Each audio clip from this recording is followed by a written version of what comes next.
Ollie, What's the matter? I'm scared. Why, there's nothing to be afraid of. Dead men can't hurt you.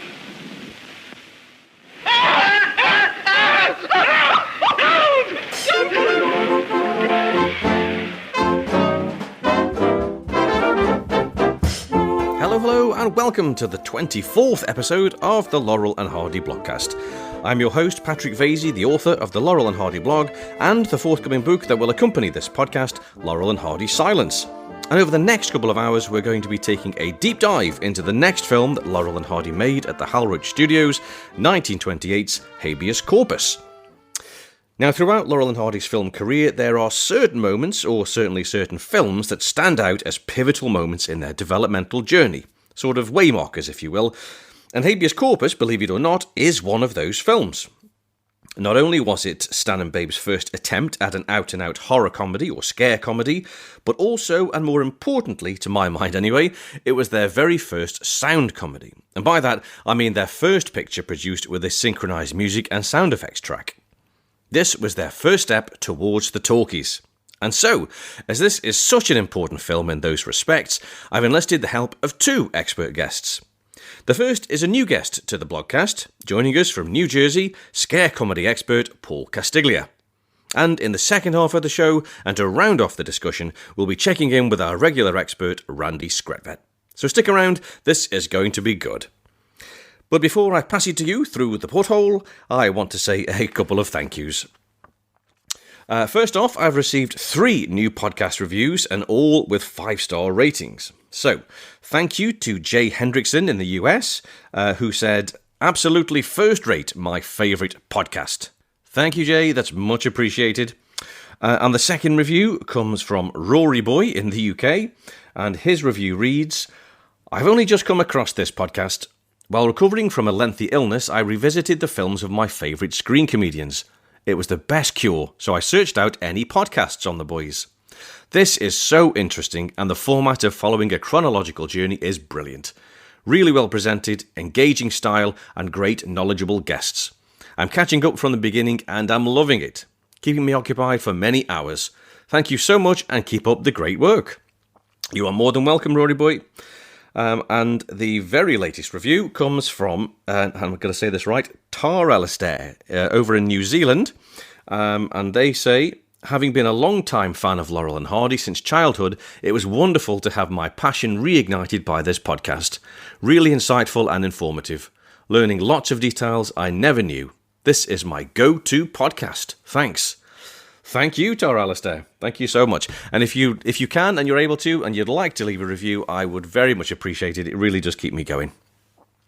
And on a personal note, it was my birthday at the end of June, and I wanted to say a heartfelt thank you to everyone who sent me birthday greetings and well wishes. It was actually very overwhelming to receive so many, so a huge thank you to you all for sending these in.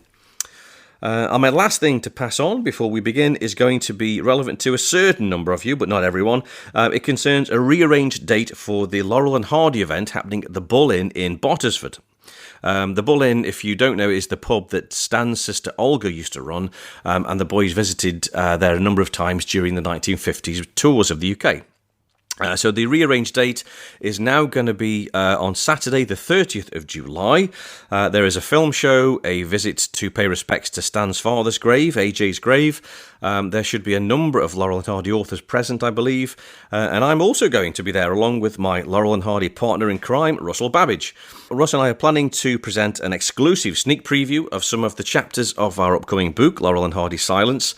So if you're going to attend, do look out for us, or if you can, come and say hello. It'd be great to see some of you there. You can find links to all of this and more in the blogcast show notes, of course. Just go to blogheads.com. That's blog-heads.com. And so, with all that out of the way, there are just a couple of checks to make. Are all the doors locked? Yes, madame. The windows barred? Yes, madame. So let's get to it. And now it's time for our audio blog on today's film in focus, which is Habeas Corpus. It was filmed July 16th to August 3rd, 1928, and released on December 3rd, 1928. It was produced by Hal Roach, directed by James Parrott, photographed by Len Powers. The movie world was changing. The development of sound recording technology to accompany motion pictures had been building for some time, with Thomas Edison beginning attempts to invent a reliable method as early as 1891. On both sides of the Atlantic, many others followed suit over the years that followed. With various degrees of success, the different systems devised and experimented with included Léon Gaumond's chronophone system around 1905 and the German-made synchroscope imported to the US in 1908. The many teething problems these new and highly experimental technologies faced resulted in the public considering them as nothing more than amusing and sometimes annoying sideshows. It wasn't until the arrival of the Vitaphone sound-on-disc system around 1926 that audiences and the industry as a whole began to sit up and take notice. Warner Brothers were the early trailblazers to harness and utilise sound recording technology. Their steady stream of Vitaphone shorts, featuring mostly singers and comics direct from vaudeville, began appearing in the latter part of 1926. The major game changer came the following year with Warner's release and aggressive marketing of the Jazz Singer. The Jazz Singer's impact was such that Warner Brothers went from being a relatively minor studio to one of the leading players in Hollywood almost overnight. Any studio executive still resisting the sound revolution over concerns about the popularity and long-term prospects of the talkies had their resolve broken due to this picture. Al Jolson's mass appeal, combined with the patented Vitaphone sound process, convinced the public and the studios that the talkies were here to stay. The Jazz Singer was not an all-talkie. Instead, it contained sections of spoken dialogue and Jolson's renditions of songs such as Blue Skies and My Mammy, interspersed with silent sequences containing added sound effects and a background score.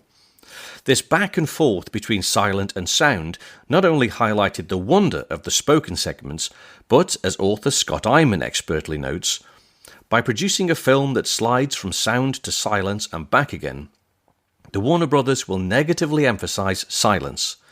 This sudden reversion to an abruptly passé convention is far more damaging to the traditions and values of silent cinema than any all-talkie could have been. Despite the applause that followed the Jazz Singer's successful release, the rest of Hollywood now had to decide not if, but how to respond. One of the most notable doubters of the sound revolution was Nick Schenk, head of Metro-Goldwyn-Mayer and one of the most powerful men in Hollywood. MGM had rapidly become the biggest and most successful of all the movie studios, but they were eyeing the move away from silent pictures with doubt and some degree of suspicion. Quote, Nick Schenk of Metro-Goldwyn-Mayer took the words right out of our mouth when he said that producers should be very careful in introducing sound effects on the screen. Right now, the whole country is arguing pro and con over the talking movie. A straw vote in Hollywood seems to register an even break.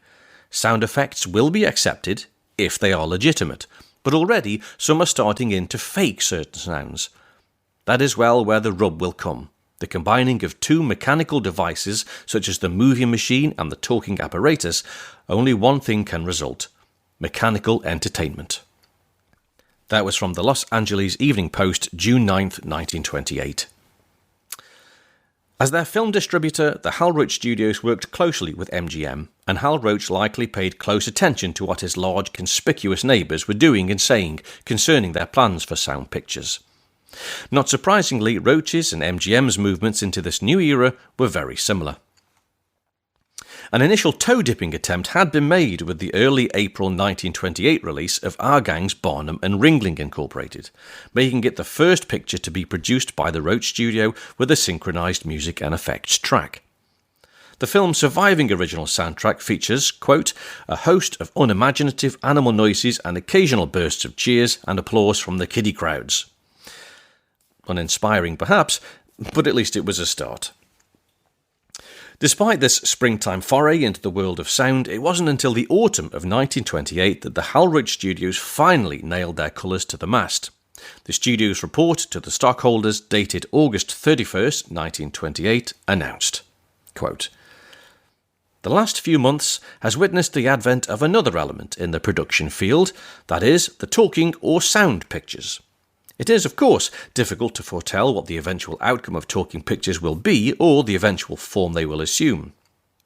One thing is certain, however, that is that they are at the present time an element in the amusement field apparently having a definite appeal to the public, and, properly handled, it promises to be a great addition to the entertainment value of pictures, and a great aid to the producer in building up interest in the picture intended.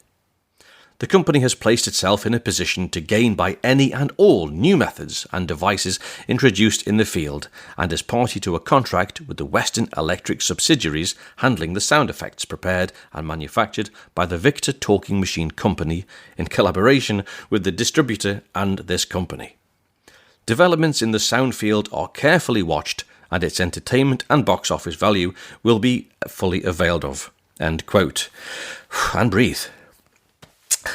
The following day, this same news was confirmed to the broader industry in motion picture news. Quote, "Decision has finally been made with regard to sound in Hal Roach comedies.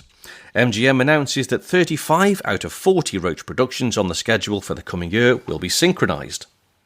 Discussing sound pictures, Hal Roach said, "The art of pantomime is as old as amusement itself, and there isn't the slightest chance that dialogue ever will entirely displace pantomime on the screen. Dialogue can't possibly take the place of pantomime in causing laughs. There is no doubt, however, that synchronization of the score will be a great help to comedy subjects. I should say that it will increase the amusement possibilities of a comedy from 10 to 20% to have proper musical accompaniment. Proper orchestration, to my mind, is the biggest addition to the movies by the sound effects. Sound effects in pictures are going to find a definite niche in the market, there is no doubt about that." And that was from Motion Picture News, September 1st, 1928. After much thought and multiple research trips to New York, Roach and his executives decided to begin their sonic adventures cautiously by only adding synchronized music and sound effects to their pictures. In an interview with the New York Times, Roach admitted, quote, "It's easy to imagine the variety of humorous and farcical effects possible for a sound comedy." End quote. The first Laurel and Hardy picture to receive this treatment was Habeas Corpus. Filmed from mid-July to the beginning of August 1928, the picture is essentially a scare comedy. Horror stories and tales of the macabre were popular with theatre audiences, with actors such as Lon Chaney becoming famous and arguably typecast in such roles as The Hunchback of Notre Dame, 1923, and The Phantom of the Opera, 1925. It has long been understood that scariness and silliness are compatible bedfellows. The horror comedy genre became popular during the early 1920s, primarily through Harold Lloyd's films such as Haunted Spooks, 1920, I Do, 1921, and Dr. Jack, 1922, and also Buster Keaton's The Haunted House, 1921. Stan and Babe had dabbled in the genre the previous year in Do Detectives Think. The hapless detectives give themselves the jitters by sneaking into a windy graveyard in the dead of night to recover their blown-off hats from the wrong side of the gates. It's no exaggeration to say that Habeas Corpus borrows the essence of that sequence and extends it to fill 2 reels. The boys are cast as down-and-outs and arrive at the door of a stereotypically nutty professor to beg for food. The professor, played by Richard Carle, invites them in and offers to pay them $500 to assist him with his latest experiment. They must successfully exhume and deliver a corpse from the local graveyard. Although surprised and somewhat perturbed, the boys' desperate situation forces them to agree. The professor's dastardly plans are overheard by his butler, played by Birmingham-born Charlie Rogers. Another graduate of the Fred Carno troupe and a close friend of Stan Laurel, Rogers makes his second of 2 back-to-back appearances here with the boys. However, the butler is not all he appears to be. It becomes evident that Rogers is undercover Detective Ledoux, and he sneaks a call to police headquarters requesting backup. Shortly after Stan and Ollie have left the house, tailed by Ledoux, the cops arrive and arrest the professor, who leaves the house dancing a merry dance, the film's attempt at confirming his insanity to the audience. Completely unaware of this development, the boys make their way to the graveyard to complete their dastardly deed. The picture's first notable gag is as the boys try to find out which direction to take, and Stan spots a signpost and suggests they read the sign. He places his hands on the post and goes to climb it, but Ollie pushes him aside and clambers up himself. Stan assists his partner in crime by pushing Hardy's ample posterior. Once at the top of the post, Ollie comes face to face with a sign that reads wet paint. After a couple of trademark camera looks, Ollie descends the post. Once down, Ollie turns to Stan and reveals a vast pole-shaped stripe of white paint down the front of his clothes and sleeves, and Stan's big white handprints on the seat of his trousers. This same gag, minus the handprints, would be reused 16 years later in their 20th Century Fox feature film, The Big Noise. Whilst the gag is funny, it is one of those gags that is entirely nonsensical when considered rationally. Why would one need to climb a directional signpost to read it? After all, the very purpose of a signpost is for it to be readable from the road. This serves as a reminder that it doesn't pay to think too deeply about the validity of situations in two real comedies. If it's funny, then it's funny, and that's all that matters. They arrive at their destination, and Ollie sends Stan into the graveyard to do the digging, whilst he bravely keeps watch from the street. Detective Ledoux, wrapped in a white bedsheet, is keeping a close eye on the boys from strategic hiding positions, and a very nervy and wobbly Stan is frightened to death when Ledoux fails to stifle a sneeze. Terrified, Stan runs out to Ollie, who also jumps out of his skin. And after a brief hat-swapping routine, Ollie forces Stan back inside, and he finally begins to shovel some dirt. However, he's spotted in the act by a night watchman who begins to make his way over to Stan to intervene. But he trips over the crawling figure of Detective Ledoux, still wrapped in the bedsheet. The commotion causes Stan to again run for his life, as does the watchman, who locks the graveyard's gates behind him. So now the boys must find another way of entering the cemetery. This leads to a second standout moment of the film in which Ollie tries to assist Stan in scaling the graveyard wall. The boys get a good few minutes worth of comedy out of this one situation, and the sequence is arguably a blueprint for a similar scene in 1929's Birthmarks, the boys' second talkie, where Ollie attempts to help Stan climb into their train berth. This is good Laurel and Hardy slapstick and laugh-out-loud funny. However, not everyone admires this scene, with film historian Glenn Mitchell describing it as, quote, a particularly frustrating sequence and far too long. An excellent twist follows as Stan, back digging out the grave, is spooked again. He leaps over the wall and back onto the street in a single superhuman bounce. Frustrated at Stan's cowardice, Ollie declares that he will complete the task himself and takes a running jump at the wall. His weight hilariously makes the wall collapse under him, and he lands in a pile of bricks inside the graveyard. Amazingly, he sustains only a minor injury to one of his feet. Another great gag follows, whereby Ollie, still sitting on the ground, removes his shoe to tend to his damaged foot. His socks are so torn that his two biggest toes are completely visible. As Ollie keeps watch, Stan digs out the grave and unwittingly covers Ollie's leg and foot. Ollie starts wiggling his toes under the dirt, and Stan spots the movement and mistakes the toes for a mystery hand. He pats Ollie and points out the zombie-like hand emerging from the earth, much to Ollie's amazement. Ollie quickly grabs the shovel and smashes it down on top of his own foot. Yet again, this is another of those unrealistic gags, but it is delightful, and the boys' terrified reactions add wonderfully to the comedy. The boys would revive this gag in their 1934 short, Oliver VIII, but on that occasion, rather than reaching for a spade, Ollie tells Stan, "Get that gun and shoot to kill." A final noteworthy scene leads to the film's finale. The boys finally exhume what they believe to be a corpse, but the dead body in the sack is that of the very much alive Detective Ledoux. Stan carries the body in a sack slung over his back. As he lugs their bounty down the street, Ledoux's legs burst out of the bottom, and he begins to walk in step right behind Stan.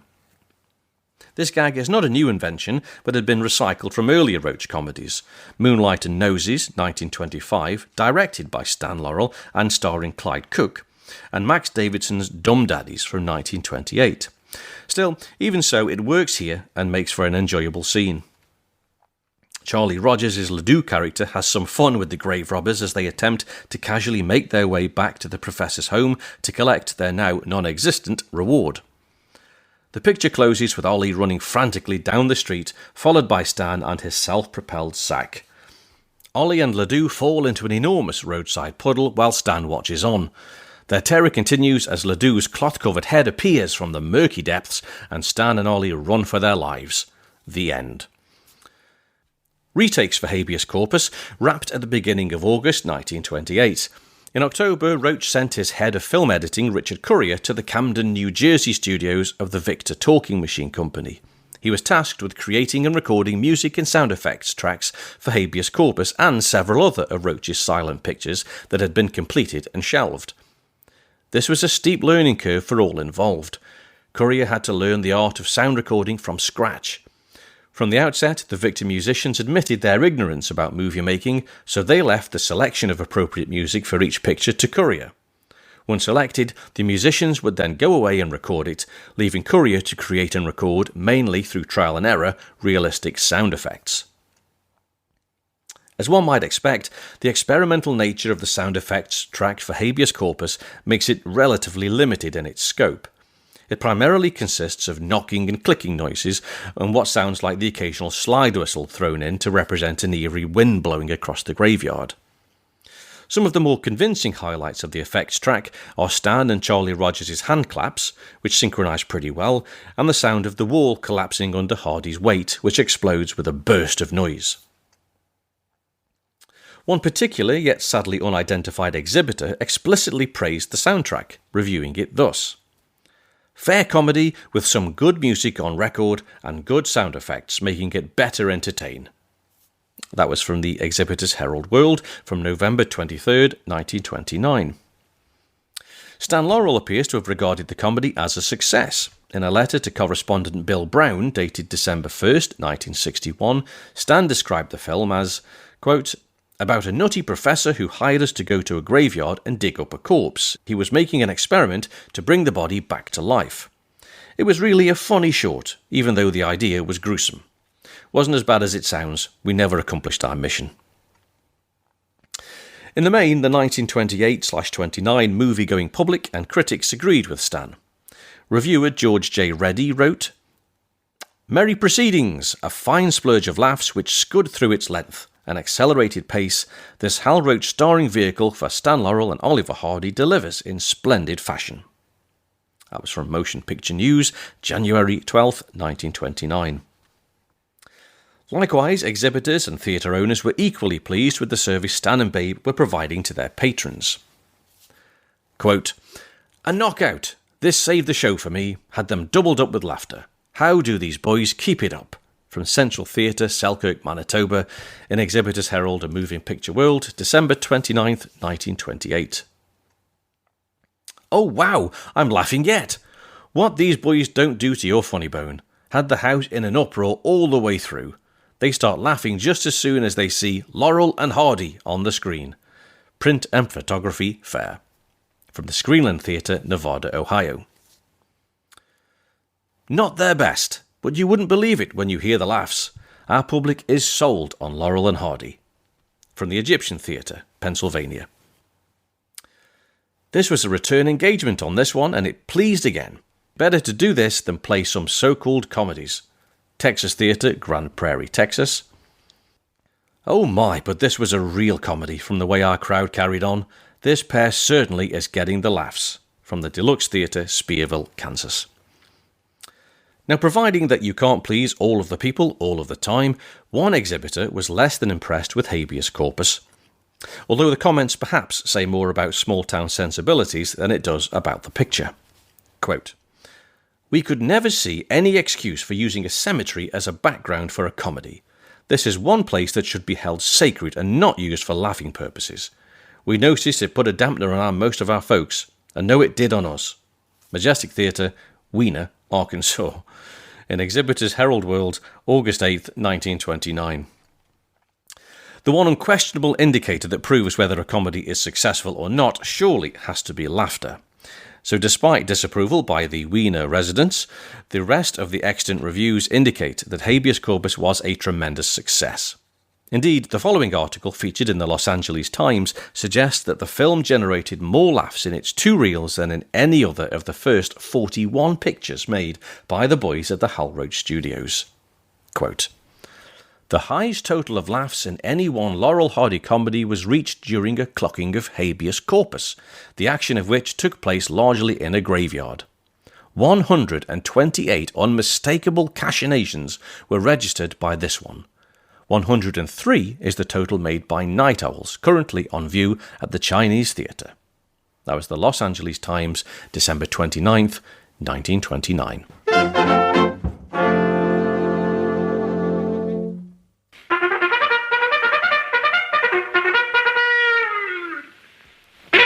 Joining us for the very first time on the blogcast today is Paul Castiglia. Paul is a veteran comic book creator and animation writer, documentary producer and film historian. He's also author of the brilliant blog entitled Scared Silly, Classic Hollywood Horror Comedies, and a forthcoming book of the same name, which is the reason he's here with us today. So, to help us to discuss Laurel and Hardy in Habeas Corpus, I'm very happy to say, Paul Castiglia, welcome to the Laurel and Hardy blogcast. Oh, thank you so much for having me, Patrick. I appreciate it. You are very welcome. You are very welcome. And we were just chatting about this a few seconds ago. It was really quite strange how you got in touch with me just to say you're a big fan of horror comedies and you're writing this book. And somewhere down the line, it'd be great to have a chat about the live ghost or murder case. And I said, well, funnily enough, the very next podcast I'm doing is Habeas Corpus. So thank you for getting in touch and reaching out when you did, because the timing was perfect. Absolutely. I mean, you can't write that, right? Absolutely not. No, not at all. Great. So I'm really looking forward to this because horror comedies is obviously something that I'm very familiar with, but I'm not an expert on at all. So to have your expertise in this field and to sort of put Habeas Corpus in a little bit of context to see how it compares with others of that genre will be brilliant. So I'm really going to enjoy this. But before we get into the film proper, Paul, what I always like to do with new guests is just ask you a little bit about your earliest memories of Laurel and Hardy and how you were introduced to them and how you kind of got into the classic film world just in general, if that's okay. Sure. Well, for me, Laurel and Hardy came into my life around the age of 4 or 5. So we're talking 1969, 1970. I grew up in northern New Jersey. We're just 40 to 45 minutes outside of New York City. So all of our TV stations were New York City-based stations. We had some great independent TV stations at that time. And at that time, you could see vintage films, shorts, cartoons. Black and white wasn't a dirty word on television. and these were not presented to us kids as being old or antiquated or outdated. They were just presented to us as entertainment, and we ate it up. And my earliest memory of seeing Laurel and Hardy was on TV, and it was one of the local stations. I want to say it was either 5 or 11. And what they were doing was they were running like a Larry Harmon animated Laurel and Hardy short. Yeah. Like the 5 minutes, whatever they were, and then like a 2-reeler, and that was, they were doing that in a half-hour format, and I remember just like loving these guys instantly. I just took to them right away, and so I had a number of run-ins with the boys on TV as I was growing up. It was an interesting dynamic because sometimes you had to hunt and peck for them. Yeah. Because the syndication rights would vary between the different films. And I guess what's most interesting is I grew up in northern New Jersey, so almost by default, you had to be an Abbott and Costello kid because they hailed from New Jersey, and because the local WPIX Channel 11 station had like all the Universal Abbott and Costello films running every Sunday morning. Now, truth be told, I actually do like Abbott and Costello a lot. It's hard to grow up here and not like them. But Laurel and Hardy are my absolute favorites, and I was always like puzzled, why aren't Laurel and Hardy on more?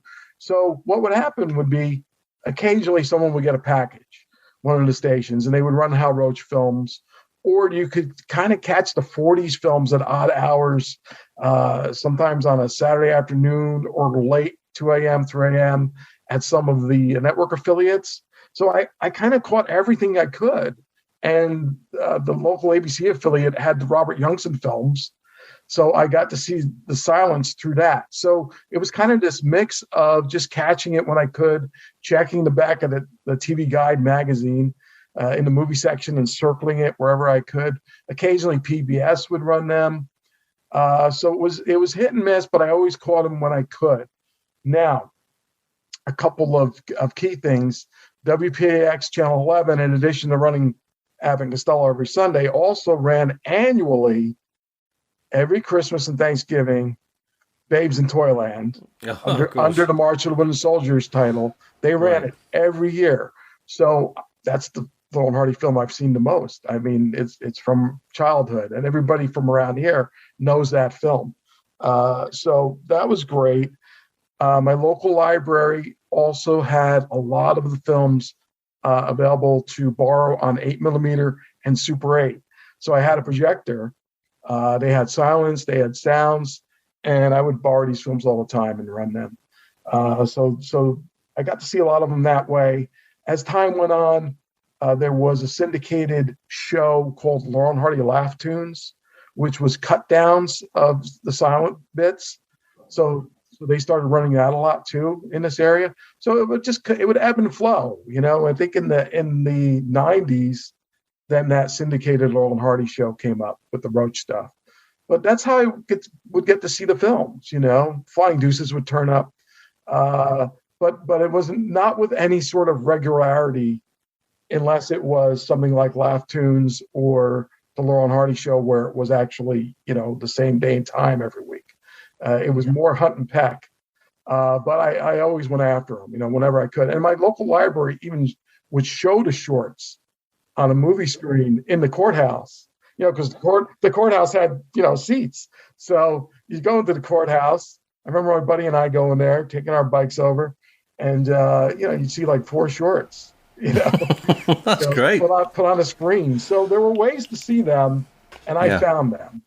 And when we get to the Atoll Island part, I'll get more into my local library, because that's also a key part of the story. But I don't want to jump ahead. No. Yeah. I was just when you're talking about how you sort of had to find the films. It's such a different world, isn't it, now today? Everything's just such at your fingertips. It's just ridiculous, really. It's hard to try. I've tried to get my kids to understand, how easy they've got it. You just couldn't say, I'm going to watch this and press a button and it's there. You'd have to, as you say, wait for the TV station to show. I mean, we only had 3 stations when I was growing up, and then 4 stations, and then 5 was incredible. We had 5 TV stations to go on. Right. A different world altogether. So, I mean, I'm guessing you're still a fan of classic comedy today, Paul, although we wouldn't be talking, I'm pretty sure. Oh, for sure. And it goes deep with me. When I grew up reading different books, especially Leonard Maltin's books, he did one on comedy teams, and he did another on shorts. And I would read about these people I never saw, until like the last 20 years. And now you could see, Olsen and Johnson and Willer and Woolsey and Charlie Chase and a whole bunch of other people pretty easily now, when it wasn't that way when I was growing up. So I just keep exploring. I love watching vintage comedies. I like a lot of stuff. I look at everything like it's its own thing. That was always the big thing with the whole controversy between Laurel and Hardy and Abbott and Costello. It's like, well, they're really, really different, right? Yeah. Having a thin guy and a fat guy and being funny is kind of where the similarities end, and and so from there you just to me all these teams are different.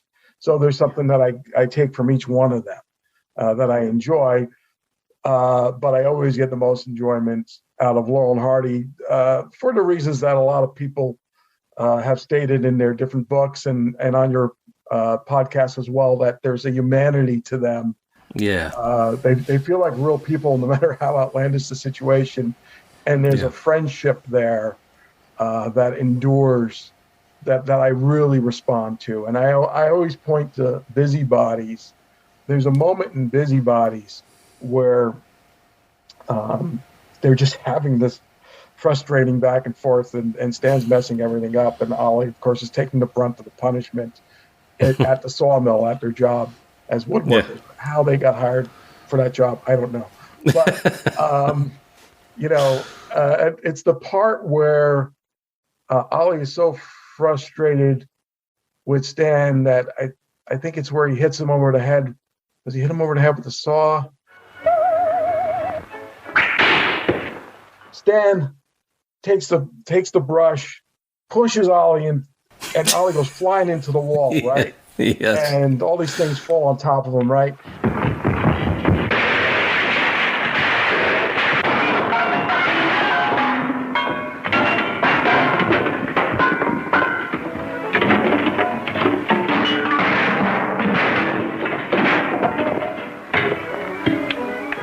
And Stan has this momentary instance of anger against Ollie, because Ollie has just had it up to here with Stan, and he's lashed out at Stan. So now Stan's lashing out back. But as soon as he does that, his face goes back to, oh no, I hurt my friend. I have to go help him. And he runs over to help Ollie up. And then the whole shaming routine happens. So I always point to that as that is where humanity is, because they're together through thick and thin. It's almost like when you have a best friend or a close sibling, and you could be at each other's throats, but you also have each other's backs, no matter what the situation.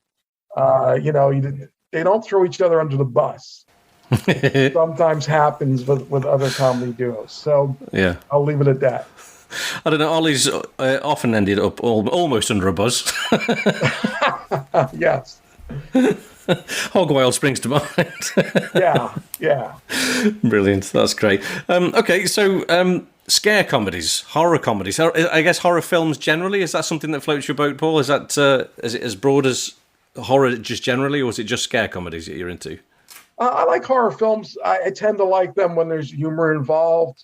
Yeah. And it's really about the fact that I was scared. Right. When I was a kid, I was afraid of three things on TV. I was afraid of Cesar Romero as the Joker on the Batman 1966 Adam West series. Come, Oliver! Come, Stanley!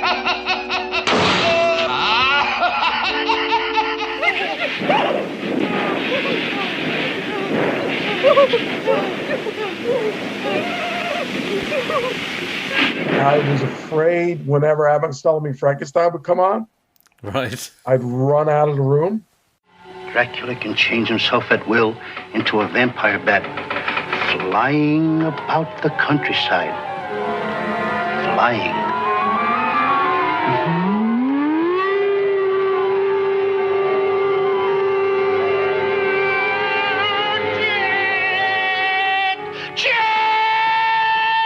And similarly, I was afraid of Herman Munster on the Munsters reruns, who pretty much was made up like Glenn Strange was in Abbott and Costello Meet Frankenstein. Last night, the police department received several reports of what was described by eyewitnesses as a fiendish monster roaming in Mid-City Park at approximately 12:30 a.m. Isn't that ridiculous? It just so happens that I was in the park last night at that time, and I didn't see any fiends or monsters. I was afraid of these things. So it took me time to kind of face those things and look at them and then realize, oh, these are like funny versions, and these are ways of processing that fear and getting to the laughter. And I think that's the fascination point for me. It's like a hairline between screaming and laughing, right? Yeah. And so when you have that element where you can scare somebody, but then bring in the comedy relief, and it's truly like a relief. It's like letting it all out. It's like you're scared, and then you're like, and then you're laughing, right?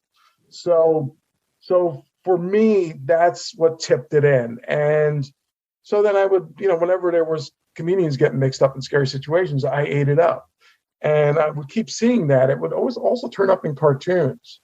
The other thing that was great about being a kid in the 1970s and 80s was that you could see all kinds of cartoons, theatrical cartoons, and a lot of times they would do horror spoofs in there. And even the 1960s cartoon shows that were being rerun when I was a kid, a lot of them, they would spoof secret agents, they would spoof rock bands, and they would spoof, horror, and sometimes westerns, but there was a lot of that spoofing of horror, and I just gravitated towards it. I like my monsters light and funny, or at least for the situation to be that there were some kind of goofballs involved that were being scared by them. And so I really took to that. And I think that whole processing thing is really ingrained in horror comedy right from the beginning. The whole evolution of it is really fascinating to me, how it all came about. Yeah. So I mentioned briefly just when I introduced you to the podcast, Paul. So you're writing. Obviously, you've got your blog, the Scared Silly blog, and you're also writing a book. So what was the sort of the inspiration to write the book, Paul? I just thought of I really don't know what the inspiration was, other than I really like these types of films. I came to find out afterwards that there had already been a few books after I was in the process of writing it. I started this book in 2009. I still have a long way to go. It's definitely a back burner project. It's like a hobby project when I'm, not up to my neck in other stuff. And there have been times where I haven't been able to get to it for various reasons. But I am always thinking, I'm going to finish this. I'm in forward motion. There's just a lot of them. There's a ton of them. There's a ton of shorts and features. I was covering the silent era through mid-1966, but I'm thinking that I might take an emphasis off the silence, except where, it's obvious that I need to include things like the Laurel and Hardy silence and our gang silence, only because there's a lot of those too, and some of them are lost. And it's harder to see them. It's harder to actually get a hold of them to watch them. And I'm doing a book of reviews, so I can't really review things I haven't looked at. So I might save the silence at this point for another volume, And then if I want to get really crazy, I might think about doing theatrical animated shorts that are in the horror comedy realm. But one book at a time. The first one is going to cover these films that we're talking about from the 30s through the mid 60s, with some mentions of some silent films. Yeah. They just I've been sort of researching scare comedies a little bit to go alongside the blog that I'm writing for Habeas Corpus at the moment. Do you know much about the history of scare comedies and where they sort of started from, Paul? Yeah, it's really fascinating. Because it's a real mix. Really, it goes to the beginning of storytelling. So the oral traditions, you have to start there because, we think about campfire stories, right? So campfire stories always have, a spooky element, but then there's also sometimes that relief, that comedy relief. And so you got to think that, if you go back to ancient tribes, this type of stuff was happening because then it turns up in stage work too. It turns up a little bit in Shakespeare, and then down through time, you have music hall, minstrel shows, you have vaudeville, you have burlesque, where they're incorporating these types of elements, where they're mixing horror and comedy. So it starts there, really, and a lot of it. A lot of it would be based on things that were happening in the world, so I don't want to get ahead of myself with that, but I'll come back to that in a moment. There was really, in film, I would say in film, right from the beginning, it was kind of baked into the whole medium, because you had guys like George Millet, right, doing all of the stuff that he did. He was a stage magician, and he was putting that trickery on film, but also using the medium of film to get effects that he couldn't get on stage. So he was combining the two, and he also realized that people watching these films in the early 1900s were really going to be genuinely terrified because they were seeing things they had never seen before, and it's hard for us to think of that now, but you have to realize, I always tell people that, that you're seeing a vintage film now, you have to think about what was the situation for the audience seeing it for the very first time. And they were in a different situation. That's why they always, people laugh now when they think of the great train robbery and the train coming towards the camera. But if you were there when that came out, you would have ducked too. You would have been scared because it was this kind of, odd, unreal thing you were looking at, and yet it had this dose of reality. So Malays would always insert some kind of comedy into there, even as the horror was going on. So that was a really good initial example of mixing horror and comedy in film. And then J. Stuart Blackton, who was a pioneering animator, he did a lot of stuff like that with stop motion. He would do live action, stop motion combined in the same film. He has one from 1907 called The Haunted Hotel. It's just about a guy going to a hotel that's haunted, and it's all these little things coming to life, these inanimate objects scaring him, and it's done in a comical way. But it's still creepy at the same time. It's just creepy to see these things move on their own, Yes. So that's really, it's baked into the beginning of film. I mean, it's right there from the start. Then you had guys like Charlie Bowers, who took it further, and he was a comedian in silent films, but also he was like Millet in the fact that he was really interested in effects. So he was getting into all that stop motion stuff too, like Millet and Blackton, but what a real comedy bent, but surreal. That was one of the things that really frightened me as a kid was, what's his name, Ray Harryhausen, with his those skeletons that used to come to life. They used to freak me right out. They did. And they still look great, Yeah, they do. If you have, that imaginative mind and you allow yourself to be childlike, you're completely taken in by those things. They don't look antiquated to me. Like I just love them, and it's still effective. So, that's kind of the genesis in film. And then it becomes even more pronounced as time goes on, based on two factors. One, which is real life events, and the other, which is novels and plays that start to spring up. So first I'll get into the real life events.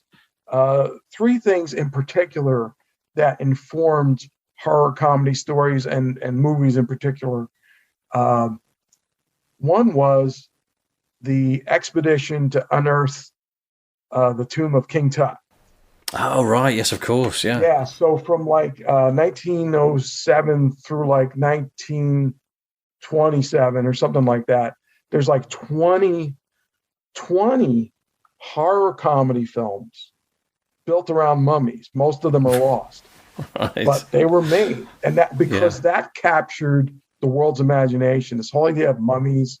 And, they're almost all with this kind of horror bent that, this thing's been reanimated. It's come back to life and it's coming for you and it's all bandaged up. So I'm surprised that Laurel and Hardy didn't tangle with the mummy actually. But that was one of the things that was happening. Another thing that was happening was there were a lot of phony spiritualists that were rooking people out of their money.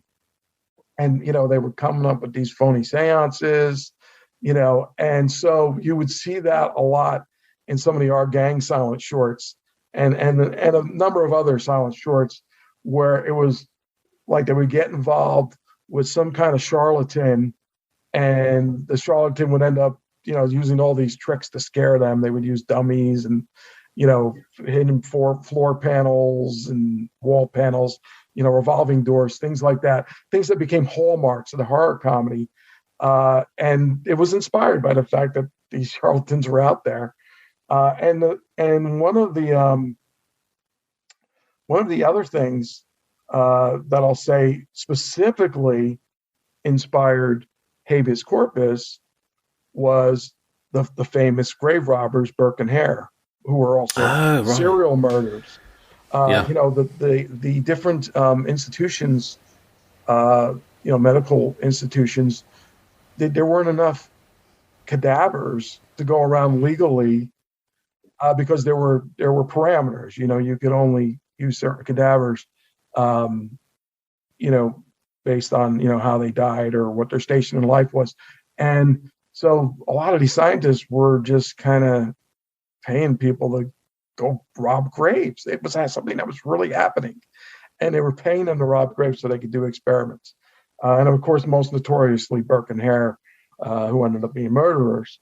But that kind of informs Habeas Corpus, and also it informs a film that Stan directed 3 years earlier, which was Clyde Cook and Noah Young in Moonlight and Noses, which Habeas Corpus is, from what I understand, because I haven't seen the Cook and Young film, is pretty much a remake of the earlier film.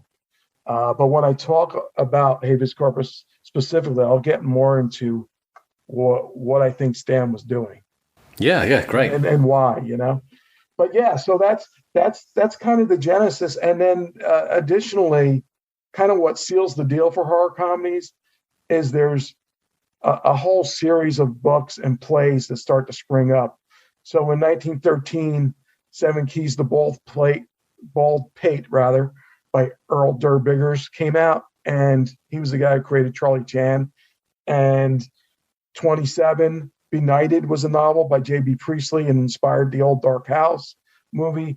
These were kind of things that were going on. Plays like The Bat and The Cat and the Canary and The Gorilla, they were all kind of mixing in these elements where people were stuck in these kind of old dark houses, and they would introduce these elements that somebody had to spend the night in order to gain the inheritance. You see that come up later in the Laurel and Hardy murder case. But it really inspired a ton of these films. And then later on, you get Arsenic and Old Lace. But it's all kind of this collation of all these elements. And it really, helped the whole form land, and it kept it going for quite a while. And I think it only really, the reason my book stops in 1966 is because it only really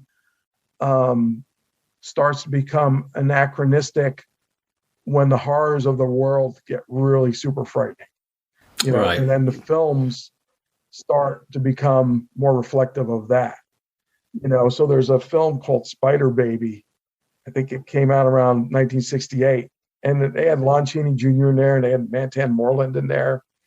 And it's kind of like a really dark, scary, and really twisted black comedy, but more horror version of the Addams Family. And so like that's kind of where I make the mark of demarcation, because then horror comedies don't really exist in this kind of more lighthearted way. They become a little more real. But that's really it. That's kind of like what I consider the period. In movies, it starts with Malaise and it goes through The Ghost of Mr. Chicken with Don Knotts. And that's my cutoff. No, that's really interesting. I mean, just contextualizing it to, exactly what was going on in real life. The Burke and Hare stuff is exactly what Stan and Babe are up to. It's fascinating. So Habeas Corpus itself. What are your thoughts on Habeas Corpus, Paul? How does it stack up, do you think, to other horror comedies? Because I think, was it Harold Lloyd kind of popularised it a little bit with his Haunted Spooks, and I think Dr. Jack as well. Yeah, Harold Lloyd's works were really strong and memorable. Buster Keaton had a great one called The Haunted House, which I was surprised at when I looked at it, because my first thought was, how is Stoneface gonna do a horror comedy when he can't react? But he did it all through body language, and it's really kind of stunning. Just another example that he really could do really anything. And I'm a little late to Keaton.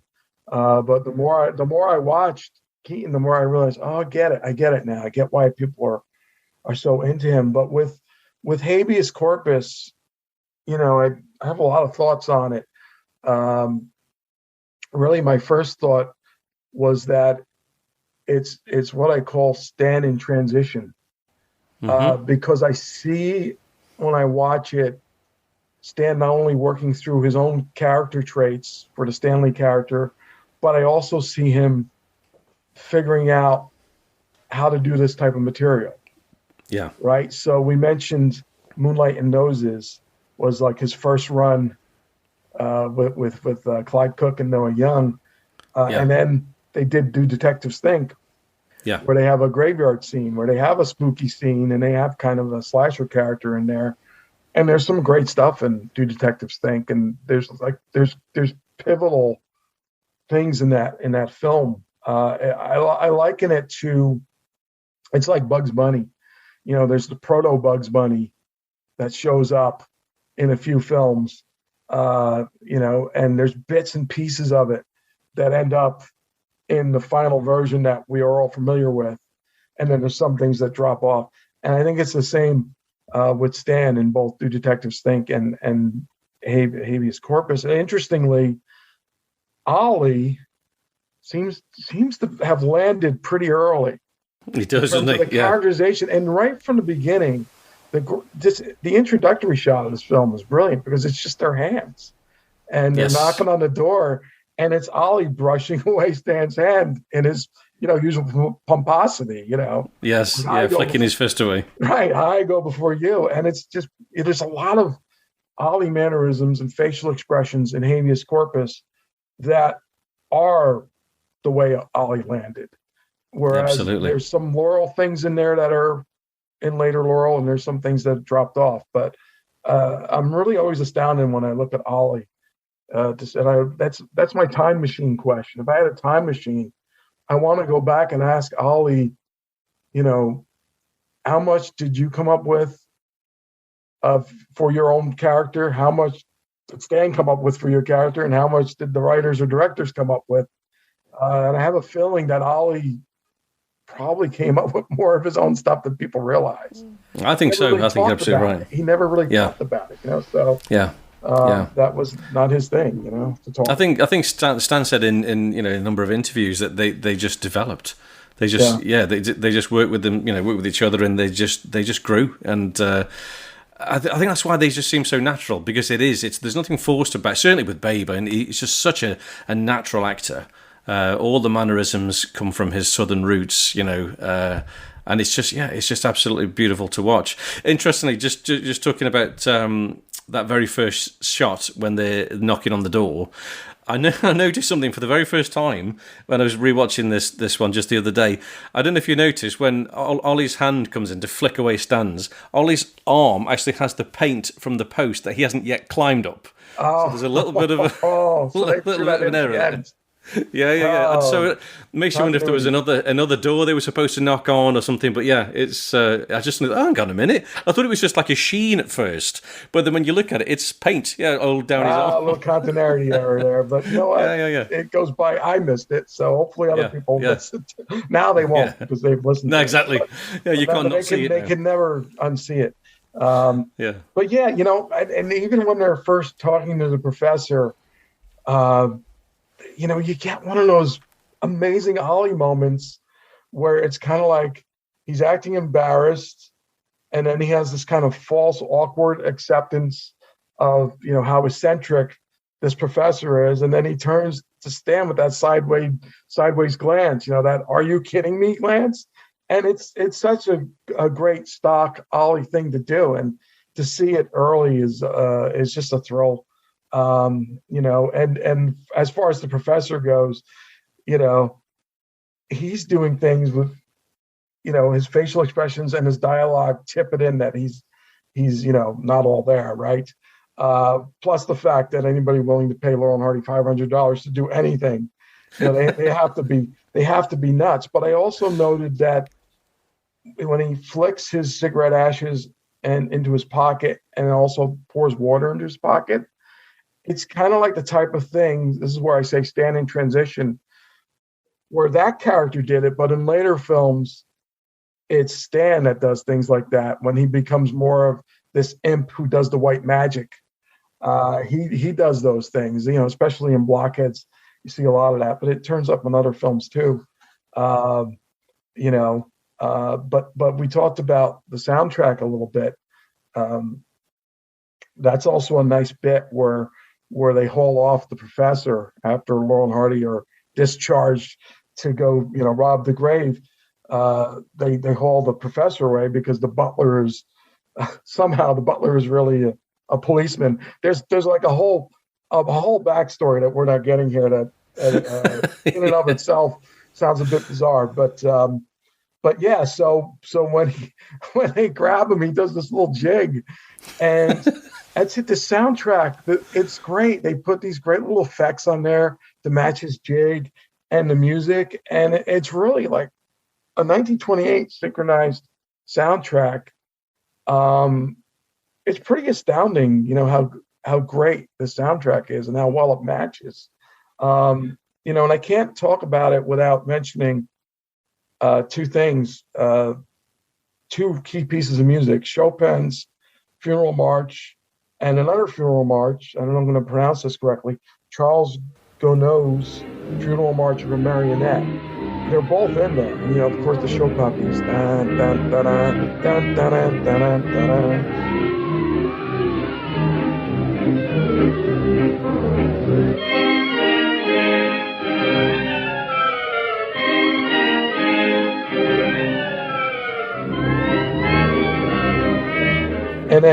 And then the other piece is more famously known as Alfred Hitchcock's theme, especially for his TV series, Alfred Hitchcock Presents. And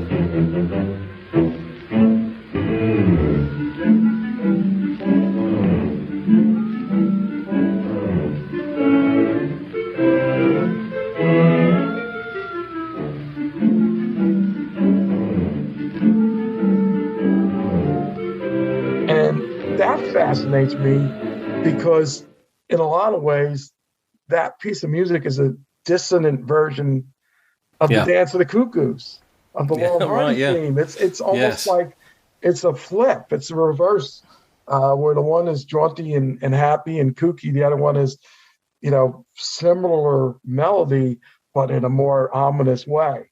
So it's just interesting to note that. It's an aside, but I think it's an interesting one. But the soundtrack helps this film, I think, and it's the way it was meant to be seen.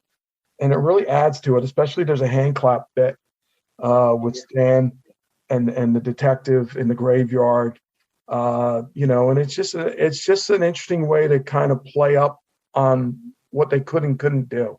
Because there was a standard stage bit at the time where there would be an echo bit, where somebody would say something and someone off stage would echo it, and the rule of threes, right, in comedy. So they do it 2 times, they'd get the same reply back, and then the third time they'd get like a different answer, and then it would be startled, right? It was like a stock routine in vaudeville and burlesque. But here they do it with the clapping, and it's a lot of fun. And then I also love this one bit where they get to the graveyard and Ollie offers to stay outside so he can protect Stan. That's right. It's very brave. While Stan's in there digging, and that's kind of like a stock thing that ended up in other comedians' films. Usually, if it was a straight man, not that Ollie's a straight man, but a straight man or a bossy member of a 2 or 3 man team, they would keep themselves out of danger and out of the action under the guise of helping, the goofier or patsy type characters. You see that come up a lot. So that's kind of a neat thing to see here. But again, like with Stan, I look at it like transitionally, especially with his scare takes. He had some things that would continue later on, but then in some areas he would get more nuanced. But here he's got like the knee knocking bit and the jaw dropping with the mouth wide open, and he's going to bite his nails. And some of that stuff would be dialed down later when he refined the Stanley character. Some of it he retained.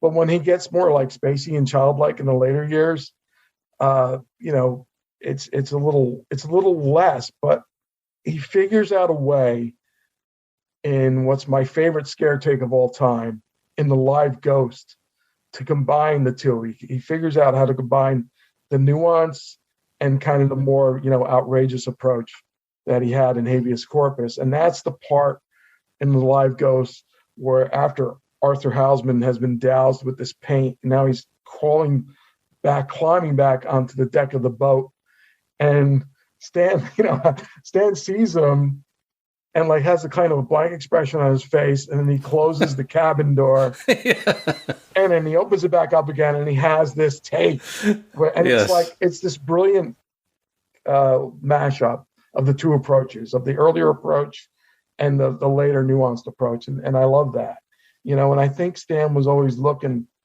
for ways to just keep developing the character, and a lot of it has, you have to give credit to Harry Langdon here, I think, too, because I think a lot of what Laurel and Hardy did in general, and a lot of what Stan did in specific, owes a great debt to Langdon. And if you watch, Langdon Gets Scared, there's a lot of similarities in what Laurel does. So you gotta give credit where credit is due. But again, just like in Do Detectives Think, you get a little bit of the switched hats here in Habeas Corpus. It's very brief. They don't stick with it for some reason, but it's there at least. I do like that Stan gets that self-satisfaction look and a head nod in when cemetery gates are locked at one point. Yeah, that's right, yes. I don't have to go back in, right? So, of course, that leads to the part that a lot of people remember, which is Ollie insists they go back in and they got to get over the wall. And I was thinking about this scene and how really with comedy films, they're going to hit everybody differently. Yes. And I know a lot of people think this scene of, Ollie trying to boost Stan over the wall goes on for a little too long. I personally like it a lot. I think it's hilarious because I'm looking at their faces and their body language the whole time. And so, I get it, though. I get why some people lose their patience with it. It's kind of like Be Big with the boot, pulling the boot on. Yeah, I'm with you, Paul. I love it. I think it's brilliant. I don't think it's too long at all. But here's what happens with any of these things. When you see it with an audience, it changes everything. Yes. Like for me, growing up, Birthmarks and Our Wife, they weren't two of my favorites growing up. But I had opportunities to see both of those with audiences in recent years. And it's a whole different experience. And they brought the house down, and especially Birthmarks, I realized just how much is brilliant about it. It also helped that I saw the recent restoration of Birthmarks, which, was the way it was meant to be seen originally. It makes a big difference when you don't have, kind of misplaced musical cues. Yeah, that's true. Like that. Yeah. It makes a big difference. And Our Wife was really a revelation too, because that's great. Watching that one on my own through the years, I was kind of, in the middle on it, but with an audience, it just killed. So I think with any of these classic comedy, movies, no matter who's starring in them, but especially with Laurel and Hardy, it's an audience experience. It's to be shared. And funnily enough, with Birthmarks as well, it's that twins with Habeas Corpus, trying to boost Stan up into the berth. It's exactly the same scene, just a different thing to get over, Yeah, there's a lot. Well, there's a lot of stuff that crosses over, right? Because there's a lot of routines in the horror comedies that Laurel and Hardy did that get into some of the other shorts and features that have nothing to do with horror or being scared. They're just these bits, and they're the things that they knew worked, and they also knew they could try them again and maybe improve on them, make them even better. One thing that I love in Habeas Corpus, it's something I'm always awed and astonished by, which is displays of Ollie's strength. So yes. Because Stan is balanced on Ollie's back. Yeah. He's standing up on his back at one point as he tries to get over the cemetery wall, right? To me, that I just look at that. I know people look at these things and take stuff like that for granted, but I look at it, I'm like thinking to myself, how strong was Ollie? Wrong again. And wrong again, he's bearing the weight not only of a piano on his back, but there's a horse standing on the piano. Oh, that has to be he's bearing the weight of it. Surely.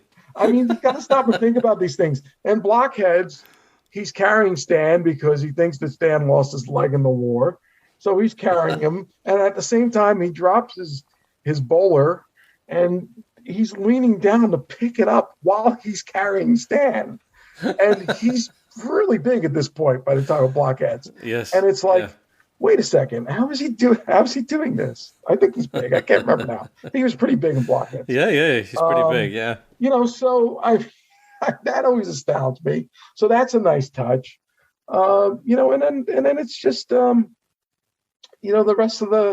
rest of some of those gags they threw in there. He Stan, that is, places the lantern on the turtle's back, and the turtle starts walking around with it. That's one of those classic bits. It shows up in Our Gang Shorts. It shows up in a lot of things where there's, an animal that's somehow responsible for the scare. It shows up in Three Stooges. It could be a mask that goes on top of some little critter, and then they're running around the floor, so all you see is his head. Or it could be something to do with a bat. And that's another thing. Here's another transition. So Stan's doing bits with a bat in the cemetery. Now he goes back to that in the Laurel and Hardy murder case, and he goes even further with it. And he even has the bat, fly under a sheet, so it looks like there's a ghost flying around. So, it's in his head. He's thinking of these things while he's doing it. And I just love that. So yeah, those are really my takeaways from the film, is that it's one of those transitional films, both in terms of the Stanley character and in terms of what Laurel wanted to explore with the macabre and the morbid and kind of black humor and horror. And, and there's reasons why, I believe he did that. But yeah, it's a terrific film. I love the bit where just talking about the wall when Ollie deftly scales the wall himself. Yeah, and just goes straight through it. Straight through it, and all those little touches. I mean, it does it, and it has, it comes to that kind of ending with Ollie falling through the puddle. So that's going to become a constant motif in Laurel and Hardy films. Famously in Way Out West. But also, everywhere else too. I think at Battle of the Century too, you get that. But yeah, there's just all these great moments in the film. Is it one of their best shorts of all time? I won't go as far as to say that, but looking at it through the lens of its context, which is being a transitional film in the development of their style of comedy, as well as, Stan being able to pull out the horror card when he wants to, and how he's going to approach that. I think it's a significant film for sure. Yes. Yeah. Definitely is. I mean, I think for me personally, it's, I always find it a little slow, I think, because, do detectives think that graveyard scene was quite brief, and it worked very well because it was quite brief. I think there's only so much you can do with somebody sort of shaking and feeling quite nervous before it starts to get a little bit samey. But having said that, yeah, there are some wonderful touches in it. I agree with you on the pacing. The stuff in Do Detectives Think really does work a little better because of the timing of it, Yeah, but, yeah, and that's another continuity error in Do Detectives Think. They're walking past and Ollie's hat flies off. And then you see the hat in the graveyard, but actually there's two hats in the graveyard, even though only one's flown off. Right. If you notice that, you'll see that next time you look at it. So that was quite funny. Yeah. But yeah, and then when Ollie scales the wall and he's in the rubble, all he's done is he's hurt his foot. He's landed amongst all these bricks, and then of course we have that gag where they mistake Ollie's foot for a hand, right. which we find again in Oliver the Eighth, in another macabre kind of exactly. So these things keep popping up, and I know that's actually what your next question was going to be about how how do I think Laurel and Hardy fare overall in these types of comedies? Yeah. So this is a good segue into that, because some of those bits they carry over, and they refine them, or they enhance them. But a lot of this, I think, is for the same reason that I got into horror comedies, the same reason I'm writing the book, which is that it's kind of therapeutic it's a way of dealing with fear through humor, right? So, I've read a lot of books on Laurel and Hardy, and there's one book that's not my favorite. It's called Stan and Ollie by Simon Luvish. It's a very detailed book. It's well written. It's not my favorite only because it seems to be more focused on their personal lives and a lot of the chaos that happened there. And I'm more into, the behind the scenes of, how they created the stories and the gags and the character development. But there is one theory that Luvish puts forth in the book that I think is very viable. And it's this, that Stan had different things happening in his life. He had an absentee mom. His only son died when he was 9 days old. His brother died getting, laughing gas in the dentist chair, his younger brother. And so there's all these things that were always happening, and Stan seemed to deal with it through, black humor. And we mentioned, obviously we can look at, we could say, Habeas Corpus, the Laurel and Hardy murder case, the live ghost, to an extent, Oliver VIII, and Do Detectives Think, and at least somewhat Dirty Work. We could all say those fall into the category, right, of horror comedies, or they're at least near horror comedies, some of those, right? But then, it doesn't stop there for Laurel. They put a scare bit into Chump at Oxford, which is pretty fun and lighthearted. But then there's the freak endings or the trick endings, right? Which show up in a lot of the films. They're getting twisted into pretzels. They're on the rack. They have the blood transfusion. So now Stan is fat and Ollie's thin.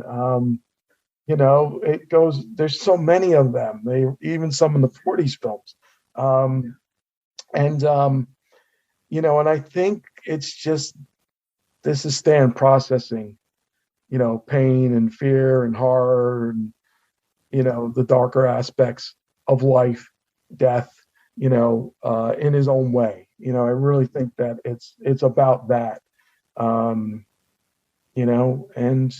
so that's why I think he would come back to that well every now and then, and actually either do a straight up story that was all on the spooky side, or at least insert it in there somewhere, Yeah, that's an interesting point, that, Paul. Yeah. So, which of Stan and Babe's scare comedies would you put top of the pile? Which do you think is their best? Which is your favourite? My favorite is the live ghost. Yeah. I love the whole setup of it. It's funny because the scare comedies, they seem to fall into different categories. We've already talked about old dark house type of categories, and phony spiritualists, and their mummies is like an offshoot. But the live ghost is it's kind of it's a very small subcategory, what I call the old dark boat. There was a film called The Octopus with Alan Jenkins and Hugh Herbert that took place on a haunted boat. And of course, the live ghost does. And I'm blanking on the title of the Bowery Boys movie that takes place on a haunted boat. But, that was one of those things that would come up every now and then. And so it doesn't have as many of the trappings, other than, you're out at sea and spooky things are happening. It doesn't have as many trappings that horror comedies usually have. But I love the setup of it. The opening reel is great. How Walter Long tricks them into Shanghai a crew, and then they get Shanghai themselves. It's really funny. And then the whole business is set up really well about Walter Long being sensitive about his ship being called the Ghost Ship. They really set it up. And then all the stuff happens with Arthur Houseman getting whitewashed. They bring in a little extra elements about how, Arthur Houseman's wife has been, after him, all this time when he's been missing on these boats. And of course, Laurel and Hardy end up, looking north when they're facing south because they mentioned ghosts and, Walter Long did as he promised. He twisted their heads. Another freak ending. A freak ending, but it's just a funny film to me. The Laurel and Hardy murder case, I would probably go to next. And for years, I liked that one, but I didn't love it. And then a couple things happened. One was one of my fellow sons, Alan Schottenfeld, who was a dear man, a really nice man. He passed away a number of years ago now, but he was asked what his favorite Laurel and Hardy film was, and he cited that as his favorite. They thought it was a wonderful spoof. And so through that lens, looking at the old dark house offerings that were available at the time, yeah, it really was. They really brought it home with spoofing those elements. And not only that, you have Fred Kelsey in there as the hotel detective, and he became like the standard for that character. I mean, so much so that, Tex Avery even did a cartoon, Who Killed Who, and he's got like a bulldog that's Fred Kelsey. He's chomping the cigar. Brilliant. He looks just like him. He has the same mustache. He has the derby. So, you have that aspect of it, which is great. But again, the thing that really brings it home is seeing it with an audience. So I saw it a couple times with audiences, and it goes over like gangbusters, the Laurel and Hardy murder case. So, it always comes back to, see these things how they were meant to be seen, preferably with the original soundtrack, even if that's a synchronized music track with sound effects for a silent film, and see it with an audience, and that's when you're going to really get the full intended impact of these films. But yeah, I'll put Live Ghost first, and I'll throw Laurel and Hardy murder case up there second. That's good. No, that's good. I'd agree with that. Which brings us very neatly on, and this is going to scare you to death, I'm sure. I'm going to give you the Atoll question now, Paul. So every new guest has to go through the Atoll question. So you are about to be stranded on a deserted atoll, but we are allowing you to take with you 4 Laurel and Hardy items with you. A silent short, a talkie short, a feature film, and a Laurel and Hardy related book. And also, you can also take the Live Ghost with you as well. That should have been your additional item, your favourite Laurel and Hardy scare comedy, which you've just given us. So that's your first item that you've got with you. So if you'd like to make a choice of a silent short and just give us a little explanation as to why you're choosing that one. Okay, well, I'm going to preface this by saying that I'm taking a little bit of a different approach than those, I love it. Than those that I've heard from some of your other guests. There are established classics in the Laurel and Hardy canon. And my thinking on this is I know those films really well, like to the point where I can replay them in my head, in my memory. Oh, so I like it. Strategy. I love it. So they're always going to be with me as long as my brain is working. So in that case, this is how I base my choices. So for the silent short, now obviously, based on what I just said, people might want to go to Big Business or Two Tars or Battle of the Century, rightfully so, all classics. I'm going to Wrong Again.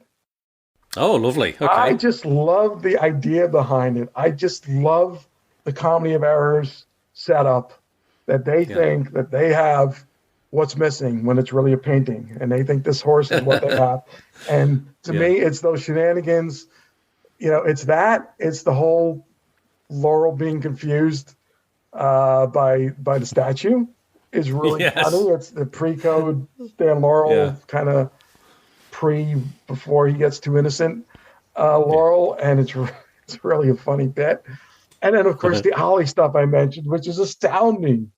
Ollie supporting this piano with a horse standing on top of it on his back. It's just, I just like the short. I like the feel of it, the atmosphere. Even from the beginning, it's like authentic. It's like, okay, I buy them as stable hands, and I buy them as being totally confused about who or what Blue Boy is, So it's just and it's gags from the word go as well in there. As you say, when they're stable hands and they've got that bucket with no bottom to it, and he throws that Ollie throws that bucket and he knocks that wheel off the cart. It's just brilliant. Love it. I love it. Start to finish. It is a great film. Yeah, it's a really good film. Funnily enough, I interviewed Ben Modell and Neil Brand, 2 film accompanists. They both chose Wrong Again. Oh, they did? Okay. They did, and they said, what a wonder. I think it was the experience of I guess, playing for it and seeing it with an audience, and it just, there was something about it. They both spoke so affectionately for this film that, as you say, when you understand somebody else's appreciation, you watch it again with different eyes. I'm really looking forward to the Wrong Again episode, because I'm going to see if I can get some more comments on that from those 2 guys, because they were really over the moon with it. They think it's fabulous, and it is fabulous. Nice. But I have to say, surely I have to say, I'm sure Ollie didn't have that whole weight on his back. It's hard It's really hard to tell. It is so hard to tell in silent movies when there's trickery at work or when it's really happening. And it's very well done. Speaking of Ben Modell, he showed a short once that he played for that has a tussle between a dog and an alligator over a baby. Oh my God. And it's real. There's no way it can be fake. There's no way it can be fake. And you're like, wow, they really took some chances there in these silent comedy films. Like we know about, the acrobatic stuff, the Lloyd stuff and the Keaton stuff. But then there's things with animals, and they're unpredictable, but, they would do stuff. So I don't know. I mean, it's hard to say. Yeah, maybe there was something to just keep it. Well, I remember a little while ago, I think it was in the Blogheads Facebook group. I think it was Bob Gassell from the Marx Brothers podcast. And I'm sure he was saying that there must be some kind of counterweight behind the curtain that you can't see that's tilting this and keeping the weight off. Yeah, it's probably right. It's probably a wire or something that's lifting. That's holding some of the weight. Bar or something. Yeah, it has to be. Yeah, I got to think that. Has to be. In those other 2 cases I cited, it's all Ollie, but. Yeah. But then again, this is a guy who just says, "Lower the piano down onto my back." I mean, That's right. Anything goes with this guy. Well, where there's a will, there's a way. So. Absolutely right. Brilliant. Wrong Again. Love it. That's a great short. Okay. And for your talkie short. Okay, so talkie shorts, right? So the go-tos for a lot of people would be Music Box, Helpmates, Toad in the Hole. And I'm going to go here because I know those so well, and a few other classics. I'm going to go with Going Bye-Bye. Brilliant. Just for hilarity. And just because the characters maintain their naivete throughout, as well as their kind of misguided self-dignity that they have. Laurel and Hardy throughout this short. And it's almost to the point where you're feeling sorry for Walter Long, even though he's this horrible criminal. But it's just hilarious because it's a distillation of Laurel and Hardy's characters, I believe. And I just love all the bits in it. The beginning, how can you beat, they pass a sentence down and saying, aren't you going to hang him? I mean, how could you beat that? For hilarity, and the courtroom erupts, so. Has the defendant anything to say in his own behalf? No. I hereby sentence you to prison for the rest of your natural life. Aren't you going to hang him? Order in the court! You dirty double-crossing squealers. You rats. I'll get even with you if it's the last thing I ever do. Ain't a jail in this country strong enough to hold me. But when I do get out, I'll break off your legs and I'll wrap them around your neck. It's just great. I love it. It's just one of those shorts that I just can't get enough of. So yeah, that's my talkie. It's a good one. It's a really good one. I love that bit where they're sitting outside the courtyard deciding what to do next. Right. And it says we need to get out of town. It says, how are we going to get out of town? Well, we've got a car. Well, we're going to run it on the road. On the road. I just love that. It's just so good, so good. Oh, anyway, okay, brilliant. And the next one is your feature film. Well, here's where things get scary. Speaking of scary things, and I'm going to back this up because I doubt anybody else is ever going to say this. So this may scare your listeners, and this may get me banned from the future editions of the podcast. But I have a reason behind this, right? So obviously, Way Out West is perfect, right? I mean, it's perfect. Yes. Yeah. I think Sons of the Desert is near perfect. Maybe one too many ohs from Ollie when he's pretending to be sick, but it's near perfect for me. You go to Our Relations and Blockheads; those are fantastic. If they're not imperfect, but they're fantastic. And of course, I grew up with Babes in Toyland, which you would think would make that my choice. But I have those all committed to memory.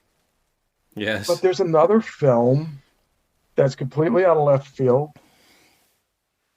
I'm about to blow everyone's mind when I say this, but I would actually take The Big Noise. Whoa! I would take The Big Noise, and there's a reason for it. When I was a kid, it was one of the films I saw on TV, and I had already seen a bunch of Roach films, a ton of them. I'd seen a bunch of classic shorts and features, and I loved them. But when I saw The Big Noise, I loved it too, like just for what it was. Like I knew it wasn't like a Roach feature, but I also knew that like I like them in this.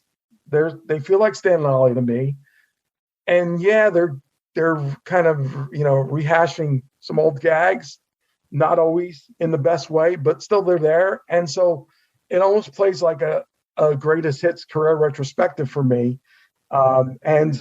And you get that, and you get Habeas Corpus in there twice. I was just going to say that. You get the wet paint gag, which is great. That's a wonderful part of Habeas Corpus. And you know what? I like it in The Big Noise too. I like the wet paint gag, and they actually use it to they parlay it into another gag, which is a new gag, which is the inventor, the crazy inventor with the vacuum, and they have to get rid of the paint, and then there's a whole bit where now the paint goes on the painting. It's a whole thing, right? But at least they kind of took it and extended it into something else, right? Yeah. And then they mentioned there's a bit. It's just a verbal bit where Stan and Ollie are discussing, what they learned at detective school, and Ollie says, "Well, Habeas Corpus is a town in Texas," and then he winks, he winks to us. It's like one of those rare moments in the '40s film where Ollie looks at the audience, and it's a wonderful moment. Well, sir, you're in luck. I'm happy to inform you that 2 of our best detectives have just entered the office. I'll send them over immediately. Goodbye. What 2 detectives entered the office? You and me. Stanley, this is our opportunity. We took this job as janitors to become detectives, didn't we? We've been going to night school studying for 8 months to be detectives, haven't we? You want to be a detective, don't you? Sure, but I don't think I'll make it. Why not? Well, you see, I don't know what that word habeas corpus means. Habeas corpus? Why, habeas corpus is the name of a town in Texas. In Texas? Mm-hmm. What's the boss doing up in Sacramento when habeas corpus is in Texas? Oh, now, don't bother about that. You run over to the room and pack some of our things. We're going to be on this job a long time. But it's just a loopy film. There's things, it's not perfect, but there's things about it that I like. There's almost a surreality to it There's a return to some eccentric, supporting players, which weren't always the case in the 40s film. Sometimes they were too straight, the villains. So there's a return to that in the film, and then it just, it has a trick ending that's a beautiful, wonderful, delightful trick ending, where they're on the buoy and Stan plays Mersey Dotes and the concertina, and then the fish start, coming above the water and dancing. I mean, it ends you out on this lighthearted note. So yes, it's not the conventional choice by any means, but I have that reason, and I'm always going to replay Way Out West and Sons of the Desert and those other films I mentioned in my mind. And I know every line, especially Sons of the Desert. I had the record of that. They used to put record albums out of just the soundtrack, and I memorized that whole thing, the exhausted wilderness, the whole all of it. So that's my choice for that. I know it's odd, but please, people, allow me to be back on the show again some other time. Do you know what? I love it. I think that's a great choice. I love it. I mean, I've said this before. I know there are films that people really don't like, but what I like about it is that there are those same films some people do like and some people love, and I think that's great, because I would hate to think that there are films that Stan and Babe made and put a lot of effort into that everybody hates. So that's great. No, that's perfect. You are the second person that I know now that likes The Big Noise. Oh, okay. Let me know when it gets to 3. Yeah, exactly. Yeah, you can have a party. Fantastic. Okay. Well, we'll just pull ourselves together after that bombshell, and we'll go for your final choice, which of course is a Laurel and Hardy related book. Okay, here's where I'm going to rein things in a bit. So everybody, this is the relief part. So there was the scared part, and now here's the relief part. So I mean, there's so many great books about Laurel and Hardy, right? The first one that McCabe did, Mr. Laurel and Mr. Hardy, is really, that's the one that starts it all off for a lot of people. Randy Skretvedt's book is essential and indispensable. It's unbelievable. It's such a great book. It was great when he first did it. It's even greater when he redid it. And I'll say the same for Scott McGillivray. He did his book on the 40s films, and he also redid his book just like Randy did, and it's great. It's great to see the rest of the story, mainly because it's not just about those 40 films. It's all about, how these things came into syndication on TV, and the later, licensing things with Larry Harmon and the Youngson compilation. So all these things I grew up with are discussed at great length in Randy's book. So those are great books, but I'm going to choose a book now that's just so near and dear to my heart. And it is the coffee table book, Laurel and Hardy, by John McCabe, Richard W. Bann, and Al Kilgore. My town library had that book, and I borrowed that book constantly. In fact, in those days, I'm a kid in the 1970s. In those days, it's a literal punch card, right? Go to the library, you take the book out, punch the card, and it reads your library card, I guess, like a credit card. So your number is printed on there. You have a number, 12-digit number. And you could go to the shelf, after you'd returned the book, you could find the book on the shelf again and see the card back and see how many times you took the book out. And it was almost exclusively me, over and over and over again, and I just love that book so much, and it's funny I mentioned Big Noise before, because it didn't, when I was a kid, I didn't really get the significance of the hat ratings that they gave to the films. So I didn't have that sort of sense that this was going to be a lesser film. I just took it on its own merits. But anyway, that book, just to see all the photos, all the stills, production stills, publicity stills, shots that didn't even make it into movies, and to see the cast lists and the synopses, it just, it captured my imagination. And it became my go-to source book for many years. And in later years, I had a chance to meet John McCabe, and he autographed a copy of it for me. Oh, fabulous! Yeah, that's the book. That's where I'm making. My films were unconventional choices, but that book, I have to go with that because that's ingrained in me. That's a big part of my Laurel and Hardy journey. It's a fabulous book. I mean, as you say, that is. It's kind of the way that you are able to have the films at home, in your hands, because in those days it was so difficult to get the films to watch over and over again. So it is a beautiful book. I mean, I have a copy, but it's not one of the originals. It was like a reprint from, it must have been the 90s. I think they reprinted it. But yeah, fabulous book, fabulous choice.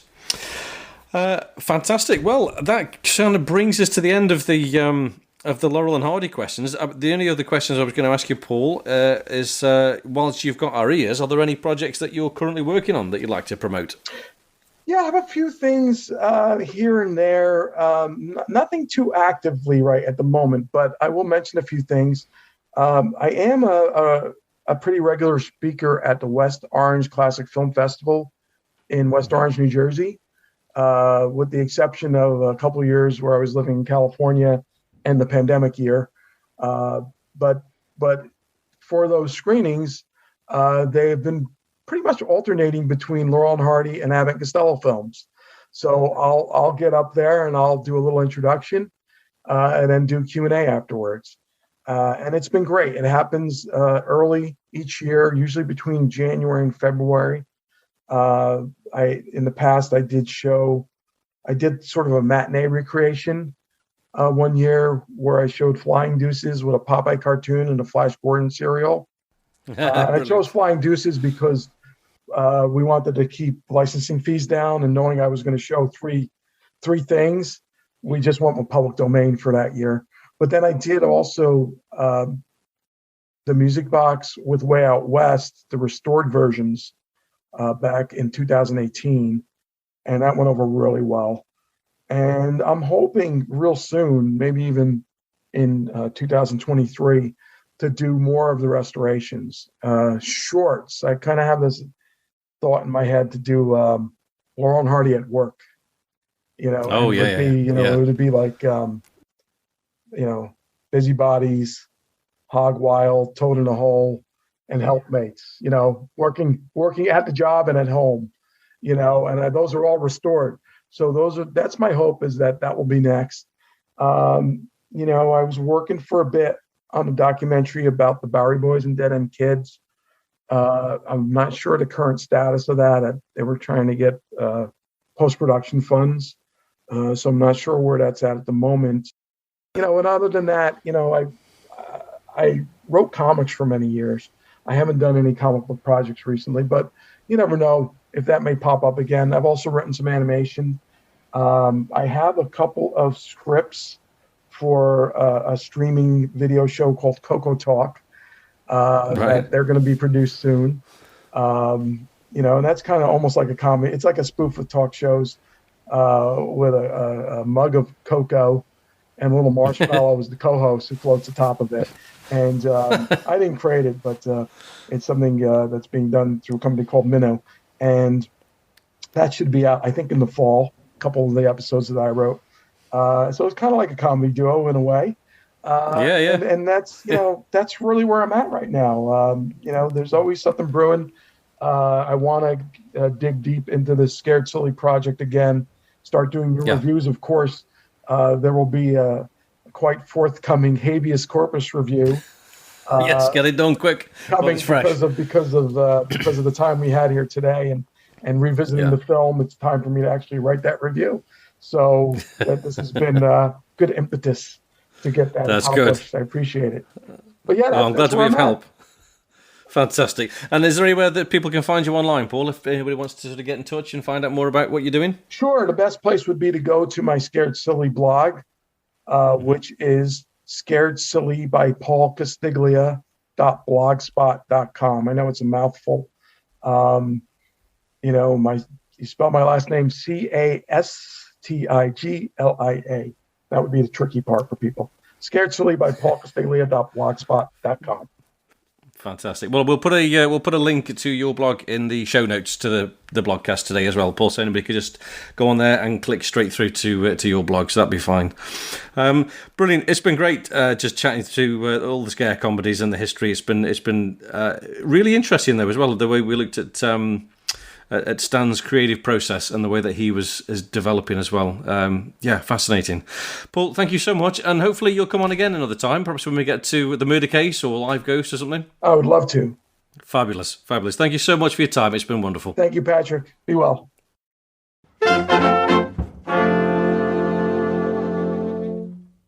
Well, I hope you enjoyed that little chat with Paul. I know I certainly did. And if you're sitting comfortably, we'll get on with part 2 of today's episode, and we'll meet our second guest. So over we go to California.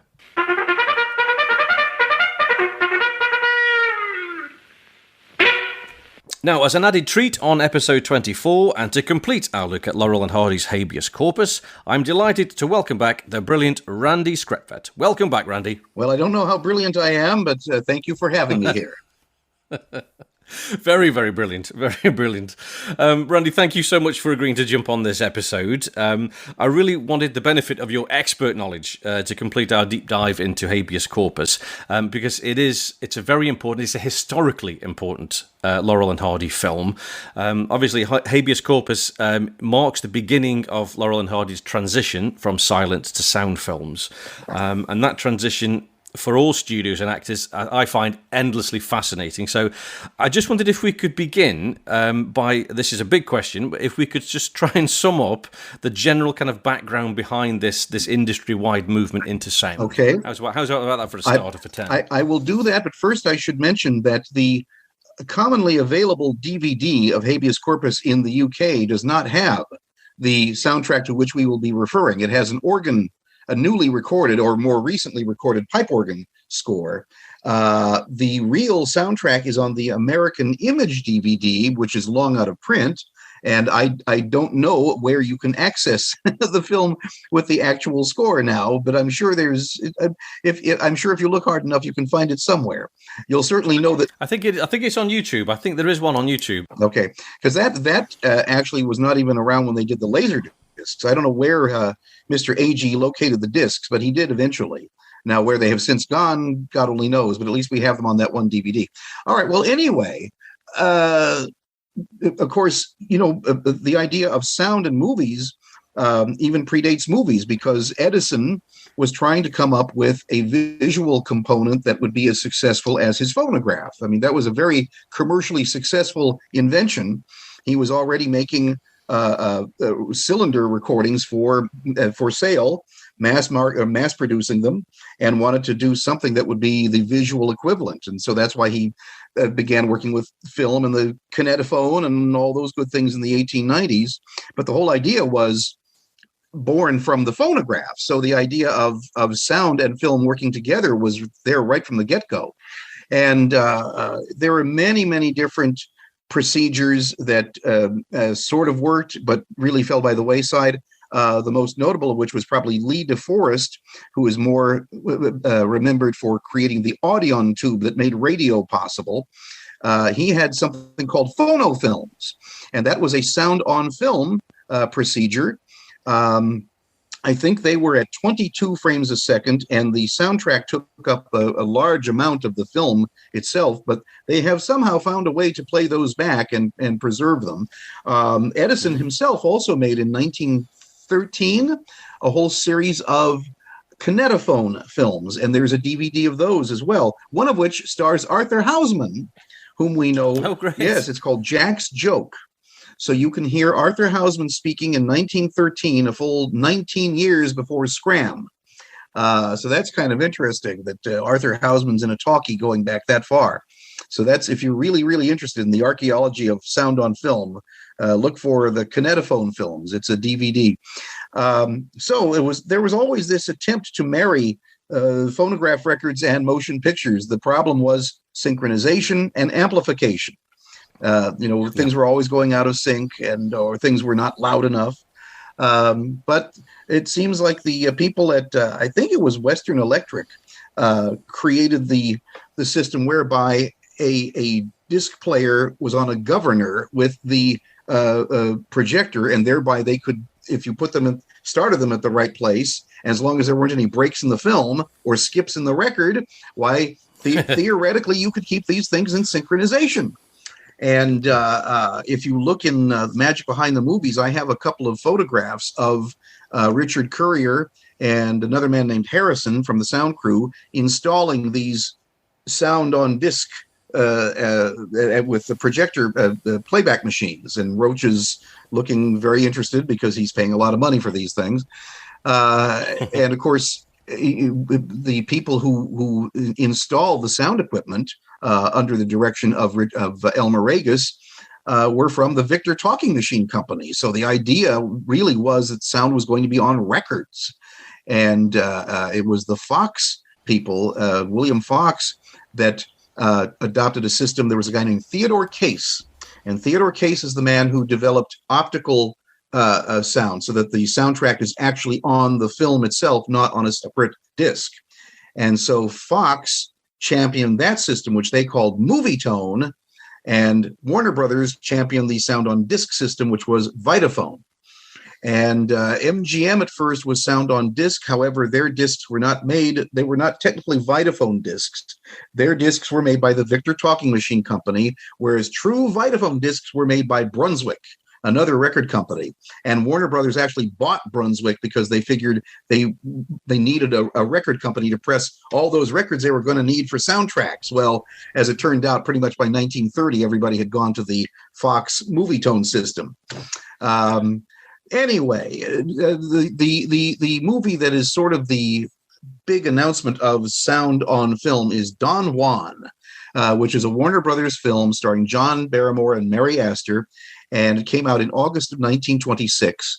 And it is a silent film with titles, but it had a score by William Axt, who later worked for MGM and is one of those people who created a whole library of silent movie music for people in local theaters. You know, no two screenings of a silent movie were ever exactly the same, really, you know, because judging on what theater you went to, they might have an organ, they might have just a piano, they might have a small orchestra, and even a given performance for a given film would change from one to the next. Back in the 70s, we used to have a revival theater called the Tiffany in Hollywood. And at one point they had 2 screenings of Buster Keaton's Steamboat Bill Jr.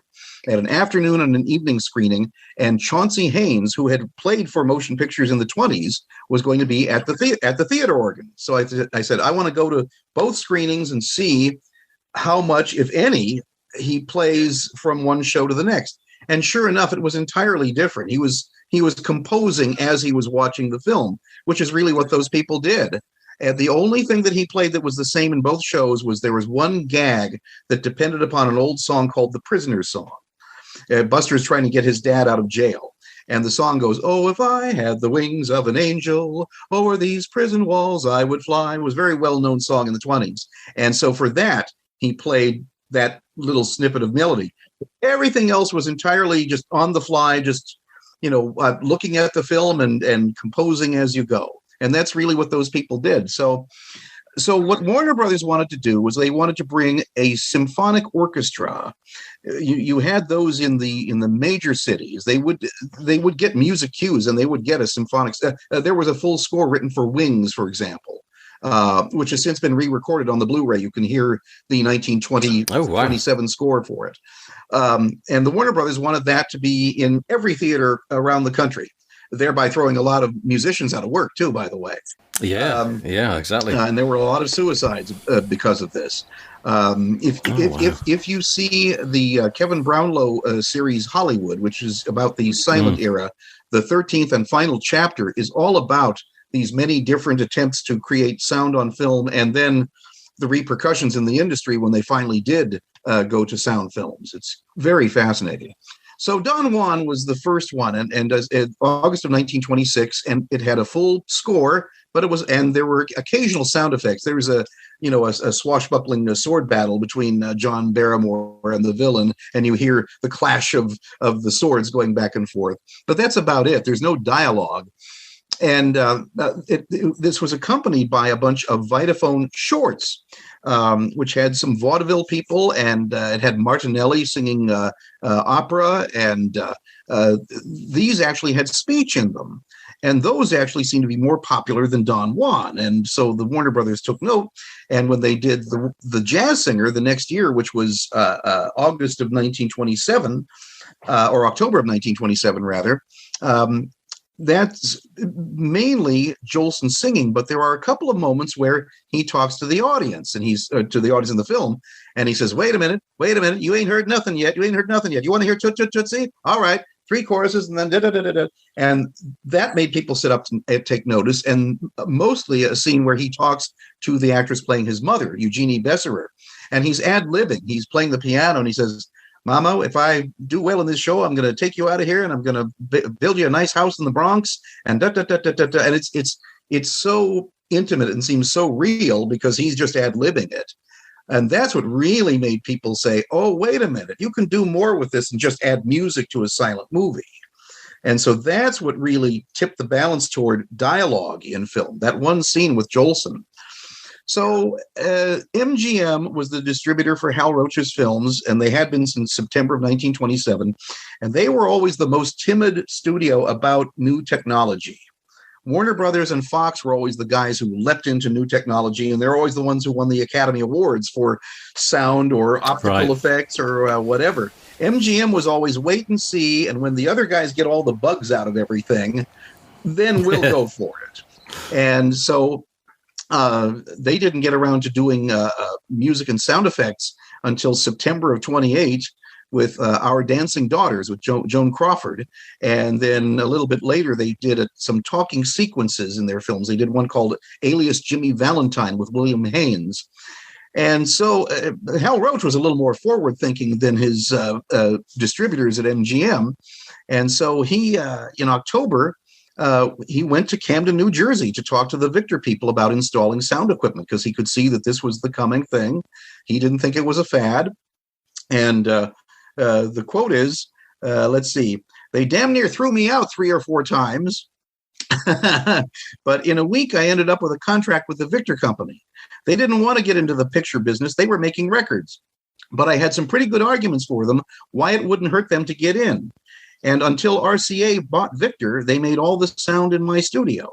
So the people who made records came in and they installed sound recording equipment. And it was all designed by Elmer Regas, who, by the way, is the guy responsible for electrical recording. He was part of the team at Bell Labs who created microphones, essentially. Up until that point, you had the horn, the acoustical horn that you would record into.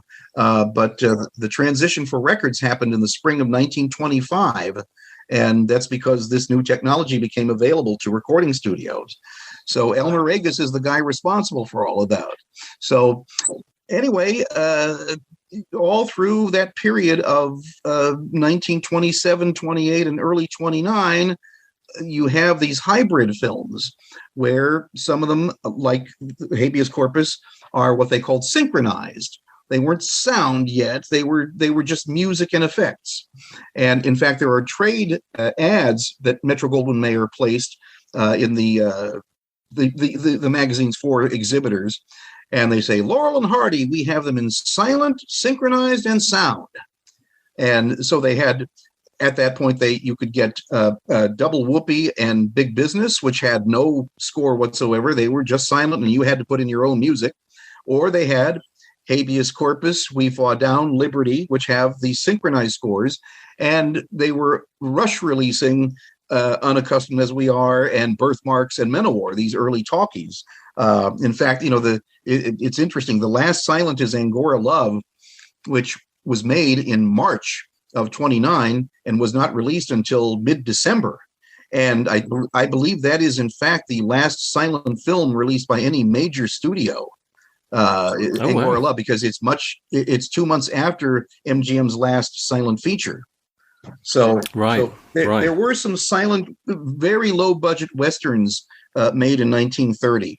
And there were still, of course, theaters in smaller communities, which were not yet wired for sound because that was very expensive. So there were a lot that were still showing silent pictures into the early 30s until they finally got themselves all wired. But and there are silent prints of, I know there's one of Bratz. I don't know how far they go with the official silent editions, but they did make silent editions of some of the early talkies.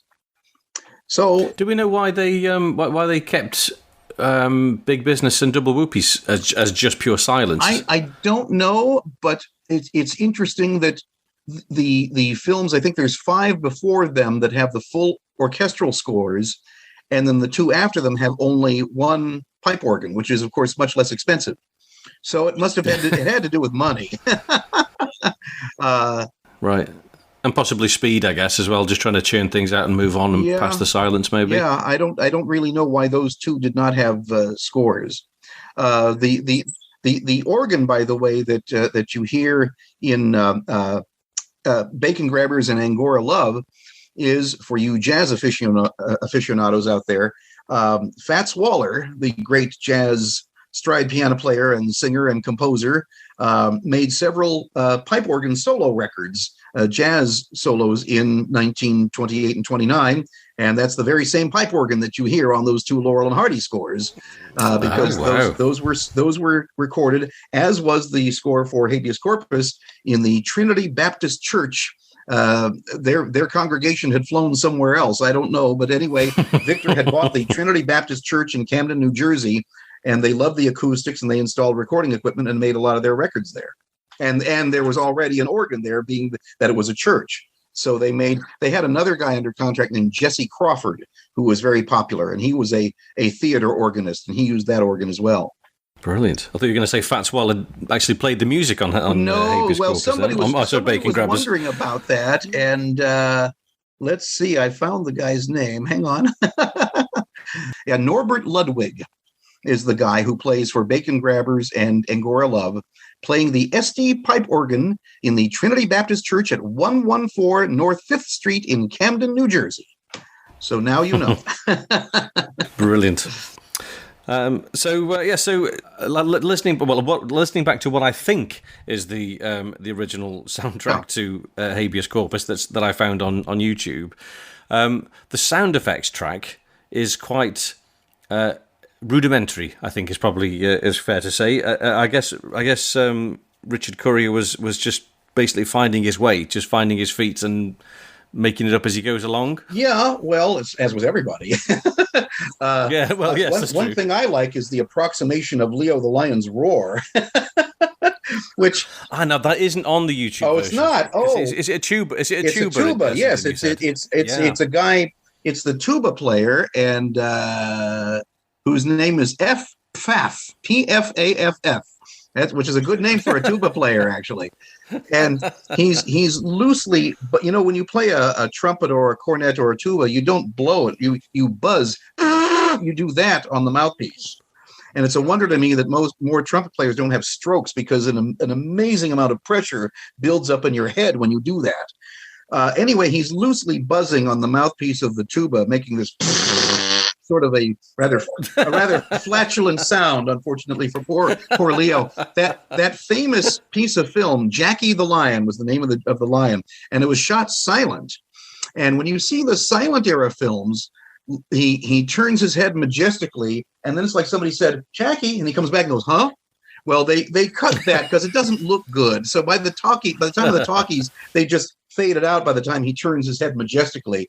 But they used that piece of film through, the mid-40s, even though it was shot in sometime like 1926. And there are 3 different lion roars that they used over the years. I think they finally settled on one in 1932 and then used that one from then on.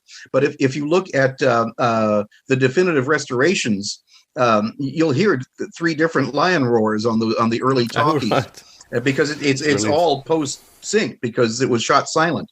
Anyway, the score for Habeas Corpus is different really from the others, because the others rely much more on popular tunes of the day, usually as some sort of ironic commentary on the action. And so That's My Weakness Now is a frequent theme. That's My Wife has, is she my girlfriend? Howdy, how dow. Hey, hey, I'm here to say she's my girlfriend now.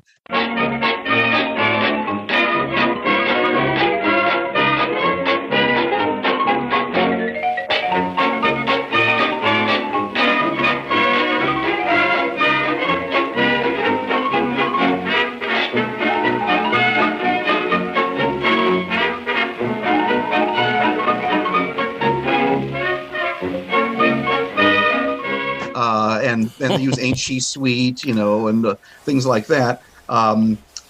We Fall Down uses Cheatin' on Me as part of the music. So if you know those tunes, it's wonderful because you get the joke. There's all these implied jokes in the music. Most people today, I don't think, know those tunes. But the cues are all listed in my book, so you can read through them. And, as the film is going, you go, that's that one. And maybe you'll find one that you remember, But the official cue list, now a lot of these are written by a guy named John Stepan Zimchnik, I think is how it's pronounced. Zamecnik. Sounds like a Polish name to me. And but he was an American composer. And born in 1872, and he's primarily famous for having written a lot of music for people accompanying silent films in movie theaters. There were several people who did that. William Axt is one who did some Laurel and Hardy music and also worked a lot at MGM. Erno Rapé is another one, and every once in a while you'll find this big hardcover book of music cues for different kinds of scenes in movies by Erno Rapé. So you could just have this one book propped up on your piano or organ as you're watching the movie, and it'll say chase scene. And you go, oh yeah. And then, if you needed to read music, well, you can just read the chase scene music as you're watching, and it's all written for you by Erno Rapé. But let's see if I can find something about a good old Zimchik here. I know I have something about him. Yeah, here we go. Yeah, he was born in Cleveland, Ohio, and highly regarded in the 1920s for the many generic themes that he wrote for movie theater accompanists. This incidental music was published in several volumes as the Sam Fox Moving Picture Music, no relation to William Fox, who was the head of the Fox Movie Studio. And there are some that are used in Habeas Corpus. There's one called Bon Vivant.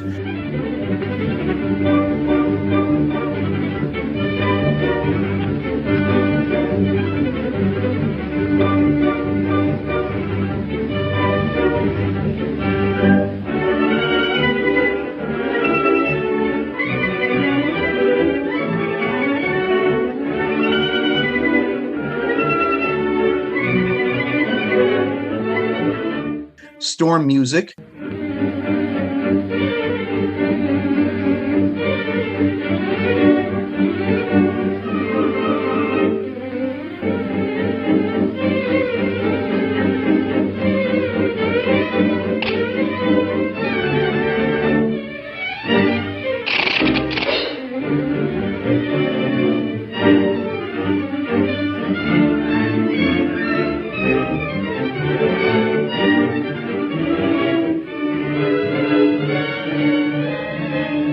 The one piece that people will probably remember is one called The Funeral March of a Marionette, because that was used as the theme song for the Alfred Hitchcock Presents TV show for many years.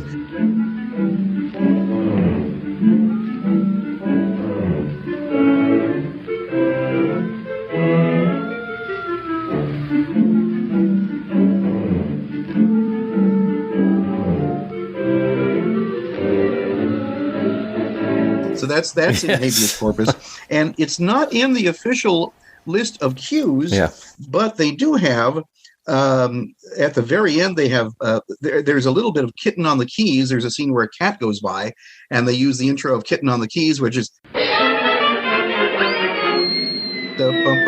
it's a piano novelty by Zez Confrey, and then they use at the end Pop Goes the Weasel.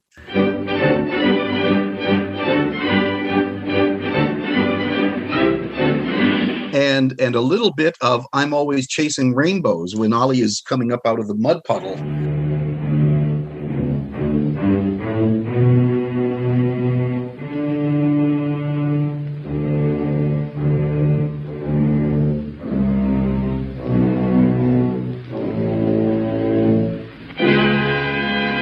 So a little ironic humor there. You're in a mud puddle. So that is actually in the score, even though it's not in the official list of cues for Habeas Corpus. Your viewings of these films must be so different to mine, because obviously, as you say, if you know these pieces of music. Yeah, well, as you know, I have for 40 years done a radio show called Forward into the Past, and I wish I could take this laptop out so you could see my barn full of records, one wall of which is 78s of 1920s dance bands. And so, yeah, I'm quite conversant with the music of that period. That period from 1926 through 32 is really my favorite era of popular music. And but I got interested in all of that thanks to the cues in the Laurel and Hardy talkies. When I was a kid, I just fell in love with all those Leroy Shield tunes, and said that stuff has to be on record somewhere or something similar to it. And so that's what began my mania for that type of music. Yeah. I've just started my own collection. I've got to say, I've been scouring our local charity shops, and I've found who was the latest one? Miff Mole. Oh yeah, I've come back with Miff Mole. We like a very influential trombonist, but then when Jack Teagarden came into town, he saw the writing on the wall, and he got out of jazz and became a studio player for NBC Radio, and remained there for about 12 years. And finally did go back into jazz. He was with Benny Goodman in the early 40s. Came to a sad end, unfortunately, but he made a lot of great records with Red Nichols, the cornet player. So you'll find Red and Miff's Stompers, Miff Mole's Molars, Red Nichols and his Five Pennies, the Charleston Chasers. They were under a bunch of different names, but it's the same basic group. But yeah, Miff Mole is terrific. He has a very jaunty style. Yes. It was a bit of a test. I don't know whether I like it. I'll just stick it on straight away. I think, yeah, this is perfect. This is exactly what I'm after. This is great. Yeah. Well, if you're interested in more, I can get you more. I know a guy. I know someone who has a lot of that type of music. Does he have LPs like in his coat? He just opens his coat up. Well, I have it. I have that stuff on original 78s, LPs, CDs, lots of MP3, whatever format I can get, as long as it's a good transfer. I do have friends who are fanatic about having the actual original disc, and they will pay $250 for a 1928 copy of whatever it is. No, I would much rather have 250 LPs than one record for $250. Yeah, that's right. And if you know where to get them, you can get an old out of print LPs for a buck a piece. And so that's how come I have a lot of records, because I'm not picky about having the original. I do have a lot of nice originals, but really more by accident than anything else. Yeah, anyway, brilliant. Yeah, I was going to say the size of the orchestra that plays for Habeas Corpus. Yes, I was amazed when I saw the amount of personnel they'd brought in to record that score. Yes, there's 28 men.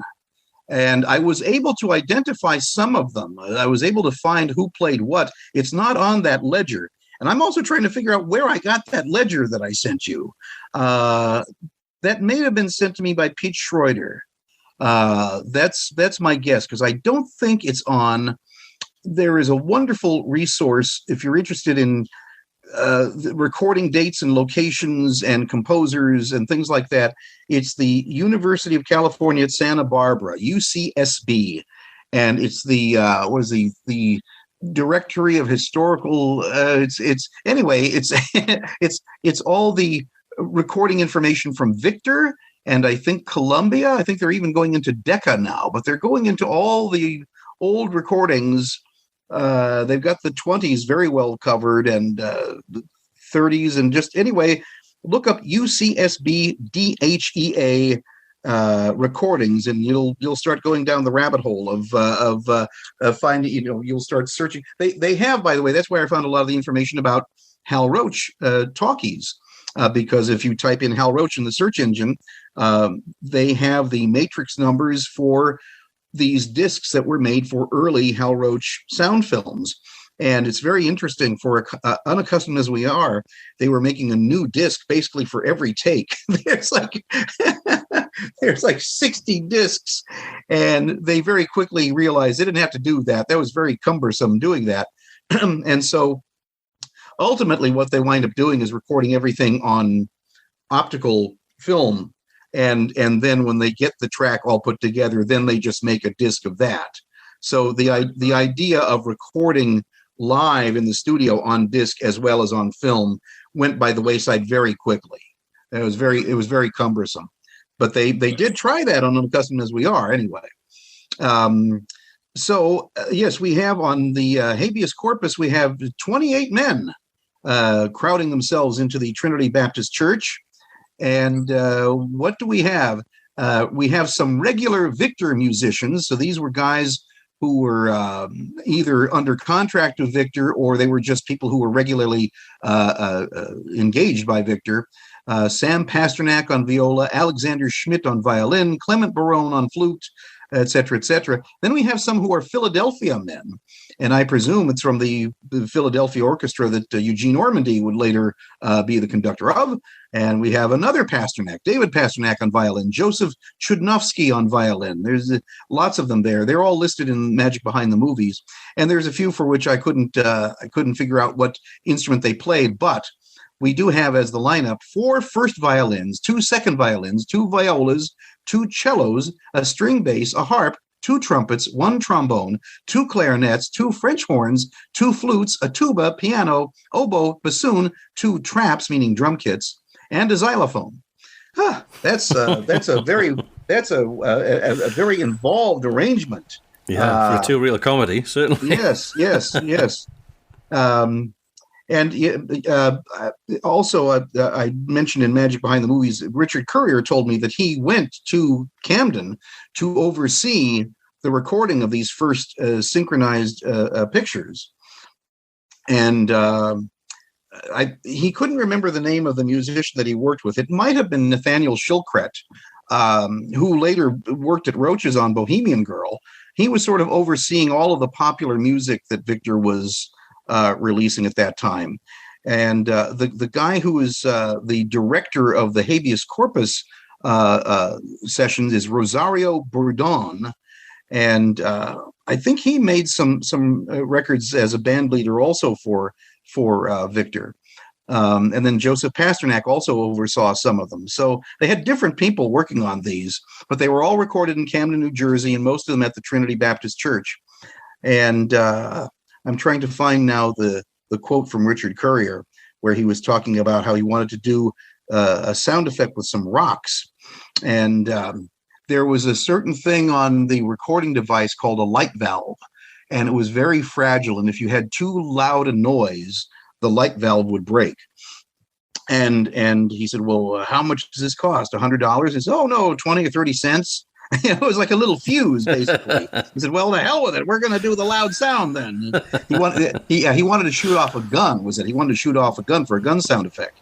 And I think it was Regis who didn't want him to do that because it would break the light valve. But when he found out how inexpensive the light valve was, well, that was sort of a moot point. But here's the quote from Currier. He went to Camden and he said, we had about 8 or 10 pictures we were going to release with sound effects, because as you know, there were other Roach films which were released with these synchronized scores. There's some Our Gangs as well. I don't know if Charlie Chase ever got any like that. There's a DVD about to come out in a couple of months of the earliest Chase talkies, and whether this would include any synchronized Chase films, I don't know. I know there are a couple for which they have not found the soundtrack discs, and so those are going to be released with subtitles. They found a lip reader to figure out what they're saying. Oh wow! They'll have subtitles and an organ score in lieu of the actual sound track, which evidently has not yet been found, if it still exists. So Currier says, we had about 8 or 10 pictures we were going to release with sound effects, and I put the sound effects and music in them back there, Camden.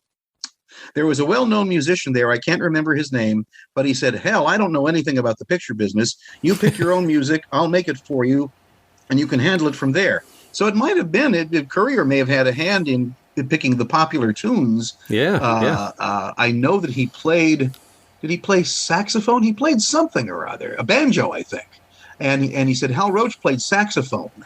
And Leo McCarey played piano, and so they would get together on lunch hours and be a sort of little combo together.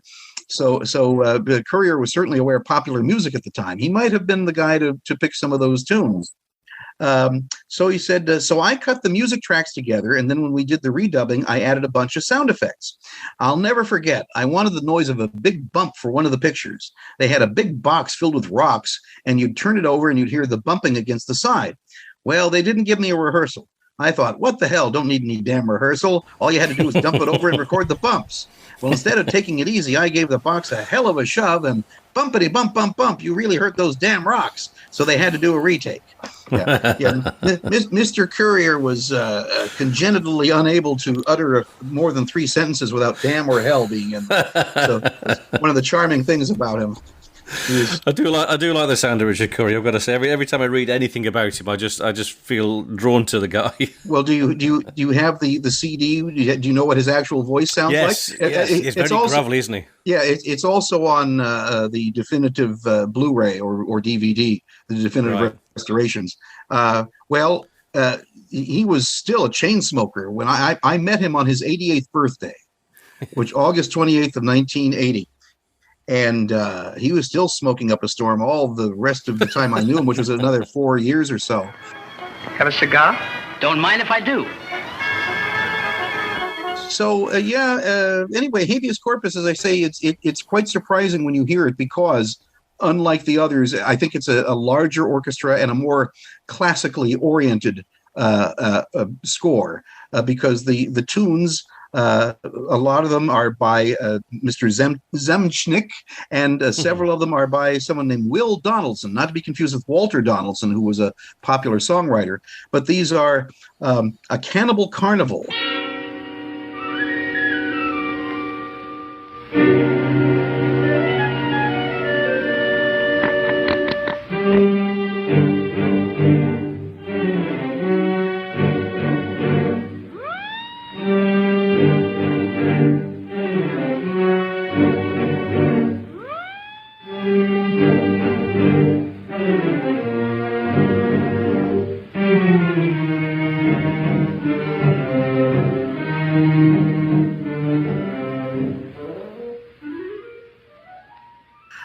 Toreador et Andalus.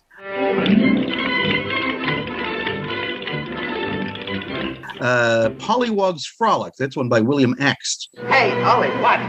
What's a pollywog? I'll tell you later.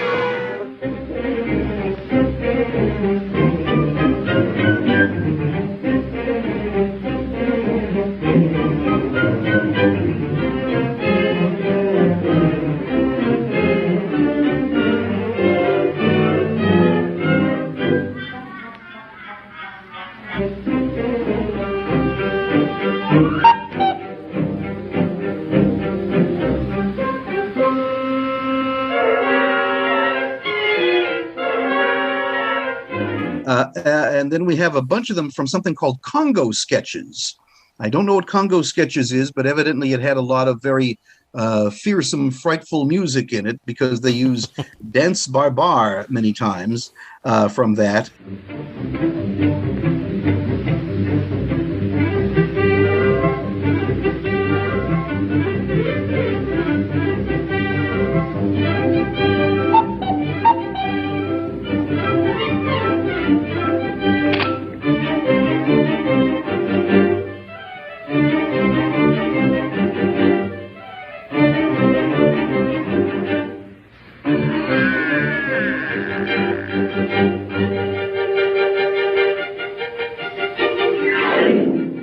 And Mysterioso.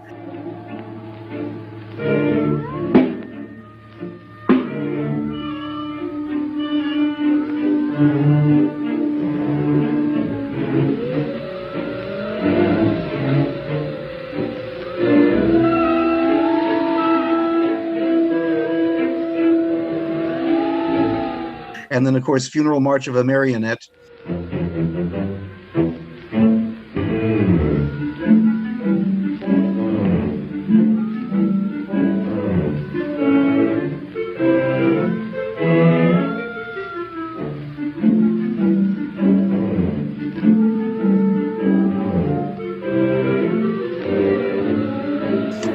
then something called It's Raining by one Hugo A Cannibal Carnival. There's another one by S.P. Levy.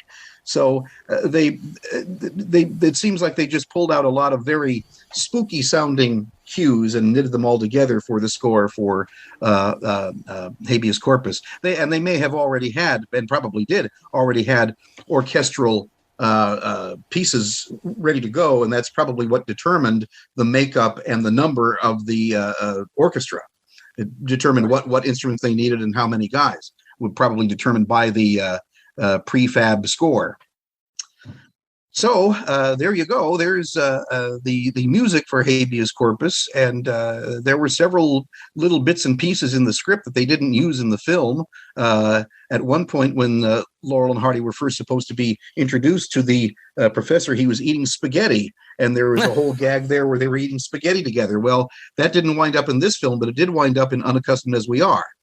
So the same gag where Stan's not looking and he's dumping it in Ollie's lap. So that's one thing. And as I say, probably the biggest difference is that they do come back to the professor. I don't think they had a body with them, but they do come back to the professor, and that's when he gets hauled away. And there's a still from that.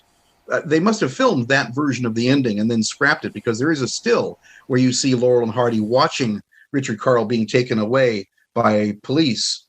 And so that's the ending as scripted, but not in the film. So anyway, Richard Carle was supposed to say, as he's being taken away, he was supposed to say, "Wait a minute, boys, I want to pay these two fellows for what they did for me." And then he, as with Jitters the butler in Oliver the Eighth, he peels off imaginary money and hands it to them. So that's what they get for their evening of hard work. Yeah, it's interesting. It's interesting how many other films where there are references to in films to come or films that have already happened. At the beginning of Habeas Corpus, they're asking for some buttered toast. Well, they do that in one good turn. Yes. And of course, the whole idea of a crazy scientist is in Dirty Work, and in fact, Professor Noodle was the first choice was Richard Carle. To play that role, not Lucian Littlefield. Richard Carle, by the way, has a fascinating background because he was really a musical comedy star at the turn of the century. You wouldn't think that this portly, balding old man would have been a guy singing and dancing, but he was like George M. Cohan. He wrote the book and the music, the songs, and he produced 3 or 4 musicals in which he starred. If you go on eBay every once in a while, you can find a program for them. He was quite the musical star in his day. But then as he aged, he decided to go into pictures, and he became a very busy character actor and was working right up until he passed away. There's the gag of of Ollie's foot being mistaken for a man's hand. Well, that shows up in Oliver the Eighth. There's the bit with the bat flying around. Well, that shows up in Murder Case and Atoll K also. Even in Atoll K. There's the most involved sound effect is the hand clap, where Charlie Rogers is doing Stan will do this, and then there's an echo from Charlie Rogers, and then at one point Stan does this, and Charlie Rogers goes, and so where'd that third one come from? And that's in kind of synchronization. You can tell the poor guy was watching it, trying to, as the film is going, he's trying to do it in sync. So that's similar to Chump at Oxford, really, with the whole third hand business. Of course, yes. And then we have the body gag. Well, that actually comes from, there was a Clyde Cook film called Moonlight and Noses that Stan co-wrote and directed with Clyde Cook. And I got to interview Clyde Cook. My friend Jordan Young and I went up to his house in Carpinteria, California, quite a bit north of here. We went twice to visit him, and we had lunch with him, and he was a great interview. He was 86 and had a very retentive memory. Brilliant. And he said, I'm working with Stan. He's directing this picture, and I had a body. I was carrying this body around. And he says, and we got stuck for a gag. And we were trying to think, we're in the middle of filming, and we said to each other, what do we do with the body? And he said, well, that later became a sort of a gag phrase with us. Whenever we were stuck for a gag on a subsequent picture, we'd look at each other and say, what do we do with the body? That became their code. Their code for we need to think of a gag, That's great. So that was a wonderful story. And of course, they had done Laurel and Hardy had done a spooky graveyard scene in Do Detectives Think. I not that long ago was watching that several times as I was typing up the script for the new, we get a plug in here, the new Laurel and Hardy movie scripts volume 2, which has just been published.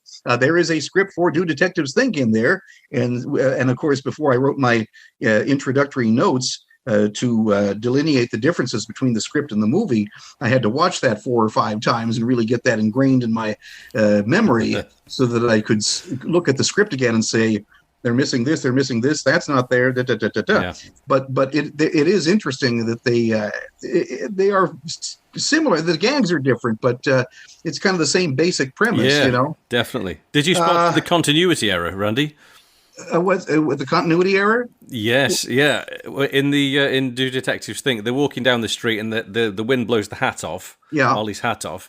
Stan carries on walking, and they shoot into the graveyard, and you see 2 hats on the floor, not just Ollie's hat. Oh, and Stan's hasn't yet blown off. I'll have to look at that again. Yeah. Okay. Yeah. And also, and there's another continuity error, which actually you've just answered the question as to why that is. At the start of Habeas Corpus, when the boys, you see Stan's hand about to knock, and Ollie's hand comes and flicks him away. Yeah. If you notice, Ollie's arm is covered in paint. They haven't been out. They haven't been out yet to do that. There you go. So that was supposed to be at the end when they come back. Yes. Yeah. Now Okay. Now what I was looking at all through the film, I watched it twice this morning. Stan's suit has a rip in the lapel, a little rip in the lapel, and it's the same. It's the same suit that he wore in Do Detectives Think. It's the one with the pinstripes. Yeah. But by this time it has that rip, and maybe they did this deliberately because they're supposed to be vagrants looking for a handout at the beginning of the film. Yeah. Stan's jacket has a little rip in the lapel, and the right elbow has a hole in it. If you look very carefully, you see Stan's actual elbow jutting through the hole in the fabric. Yeah. The most famous portrait of them, he's wearing that coat because that little rip in the lapel is there. Yeah. And there's also a couple of little paint stains on his tie. And I have narrowed that down to being during the filming of Angora Love, because both of those elements are there when he's in Angora Love. He liked that coat and that suit, which also became very frayed at the bottom of the cuffs. Whenever Laurel and Hardy have to be down and out in bad straits financially, that's the suit that he wears, that one from Do Detectives Think. And I think in the book, I originally said he wore it through 1931. Actually, I was able to find it all the way through Hollywood Party in 1934, by which time they had repaired the rip in the lapel, but it's still that same suit. Yes. So, he just progressively wore it until I guess it just finally really wore out. But whenever they were supposed to be, not doing too well financially, that's the go-to suit for Stan Laurel. Fantastic. And of course, at the very end of Habeas Corpus, we have one of those 6-foot mud puddles, yes, which we've seen in Putting Pants on Philip, and I'm sure we'll see again in subsequent films. But the Habeas Corpus doesn't really come to a full ending. It just sort of stops. It would have had a full ending, but they decided to have the professor be taken away at the very beginning of the film rather than at the end. So they probably were just running long at that point. They weren't doing 3-reelers yet.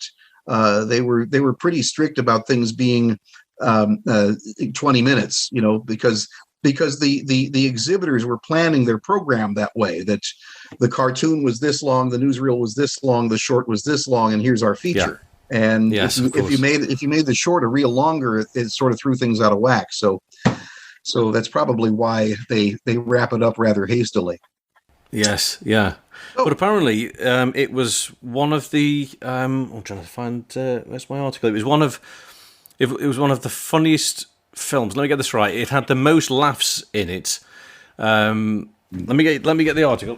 Oh, I'm sure you have found many articles that I have never seen. Here we go. So this is from the Los Angeles Times. This is just a portion of the article from December 29th, 1929. and it said the highest total of laughs in any one Laurel Hardy comedy was reached during a clocking of Habeas Corpus, the action of which took place largely in a graveyard. 128 unmistakable cachinations were registered by this one. 103 is the total made by Night Owls, currently on view at the Chinese Theatre. So by that, they're saying that out of the first 43-ish films that they made together, Habeas Corpus had the most amount of laughs, which I'm quite astounded by that. As nice a film as it is, I don't think it's one of the funniest. That does sound like a bit of press agentry, but anyway, it's interesting that wound up in the LA Times. And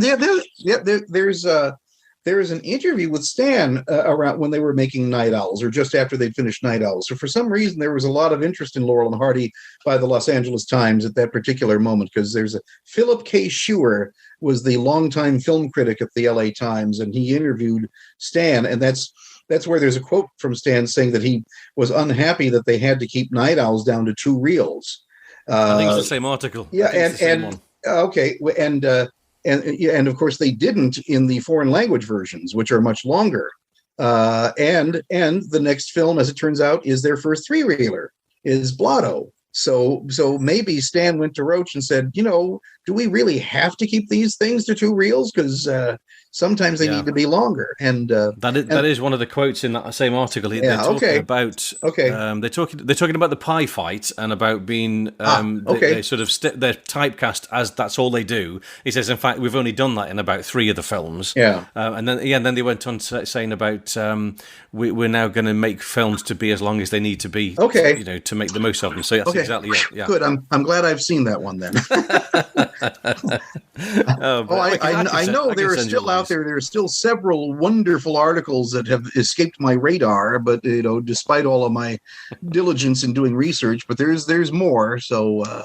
I can't tell you the delight when I can actually tell you something, Randy. I love that. Yeah, that doesn't happen very often, and I'm sure. Well, I'm looking forward to your book on the silence, and there are things happening with the silent films. They will start being seen in the next couple of years as they go into public domain.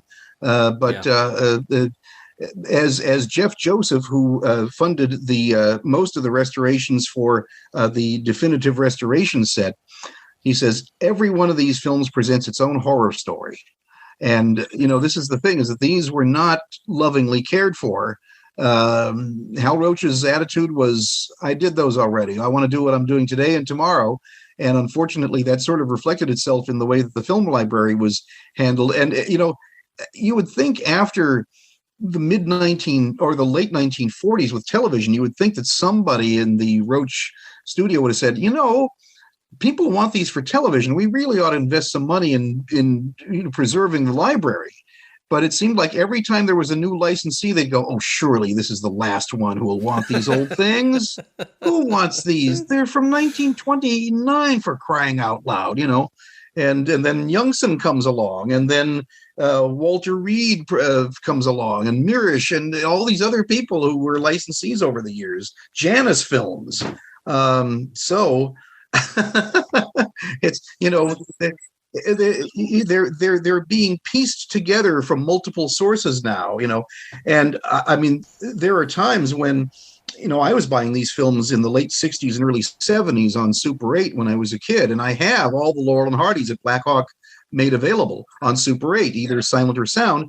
And when I look at either one of the 2 different DVDs on Sugar Daddies, for example, I'm just appalled because my Super 8 that I bought in 1974 is beautiful. It's very nice and sharp and complete. And then I look at the DVD and it's this battered thing with scratches and decomp. And it's like, well, are our best sources now Black Hawk prints? They probably are in some cases. Probably, yeah. I mean, not Super 8, but 16 millimeters made at that same time because Black Hawk sold them all in 16 as well. And, as the second reel of Battle of the Century is only in that 1/16 print that Youngson made, which has now gone vinegar, unfortunately. So they caught that just in the nick of time. What a tragedy that would be if he'd opened the can now and found the complete reel, but it was vinegary, huh? Oy, oy, oy. So thank God we found that one. or John Marsalis found that one. But anyway, yeah, it could. The people who are doing these restorations are investigating all sources, and in fact, there is some footage at the very beginning of That's My Wife. When you hear the soundtrack of that, you hear this piano plunk at the beginning. Plunk, and you go, what's that? Because it's not represented in the visual on the DVDs. Well, there is footage of Ollie pacing back and forth, and he's by the piano, and he goes wham like that, and he hits his. Oh wow! He's hit his arm, and he hurts himself. And then there's a dialogue exchange with the wife, which has about another 3 or 4 title cards. Oh wow! Well, this footage exists, but it exists in a standard 8 home movie print that was made sometime in the early 50s, and that so far is the source that we know of for that footage. So it may be in a couple of years, if we have a restoration on video of That's My Wife, the first 45 seconds or so may be in somewhat less than pristine sharpness and condition, because they're taken from a standard 8 print. But if that's all there is, that's all there is, you see? Yeah, that's true. That's true. But I guess that might jog somebody else's memory that, I've got that in a better condition, When I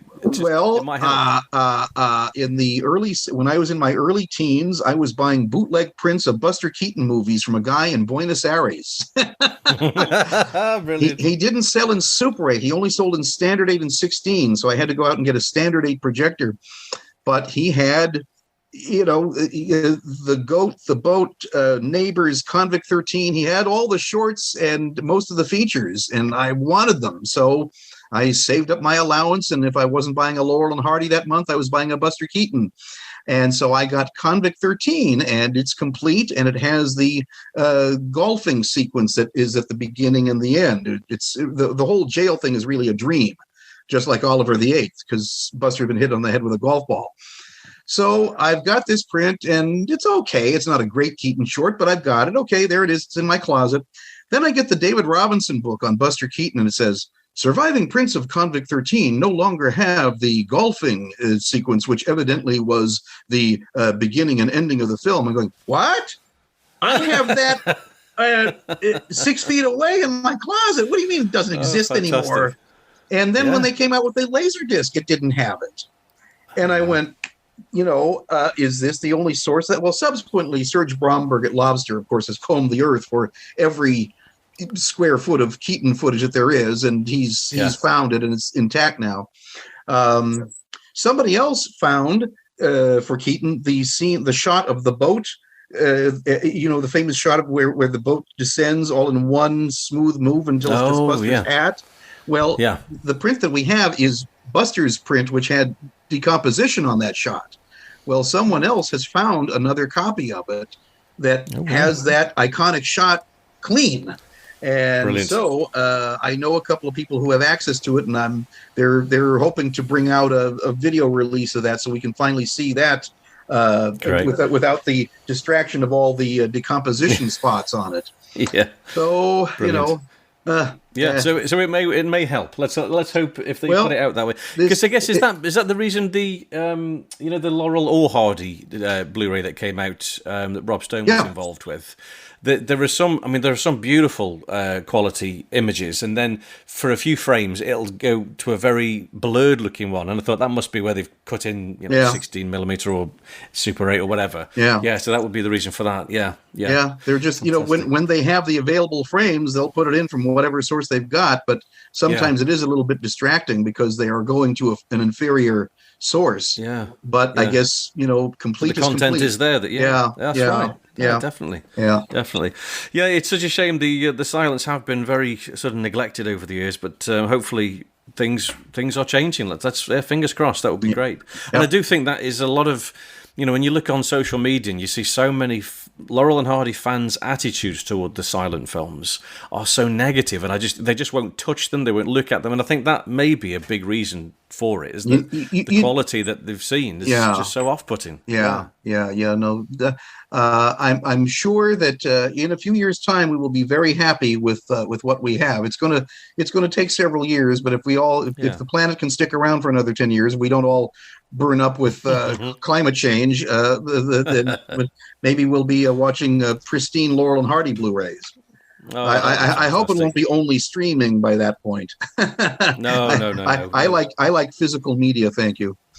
Yes, so do I. And that's one of the main reasons I want to produce this book on the silence, is because they've been so neglected, but also I want to try and present them in a very beautiful format, because the copies of the films that we haven't been. So I'm trying to get as many gorgeous stills together to really ring the bell and shine a torch on these fantastic pieces of work that the boys put out. So the Path A's are kind of difficult to find the stills on. The MGMs you can find. Russ Babbage, yes? I know Russ very well. He's working on the book with me. Yeah. Okay. Well, very good. I was going to say he's your source for pristine silent era material for the MGMs anyway. And I sent you the Duck Soup ones, yes, that were from Johnny Cropper's collection. Boy, thank you so much for those. I got those last October, and I jumped out of my socks when I saw those. I'll tell you, because I bet only one of those has been circulating, and the other 9 are just magnificent, gorgeous originals.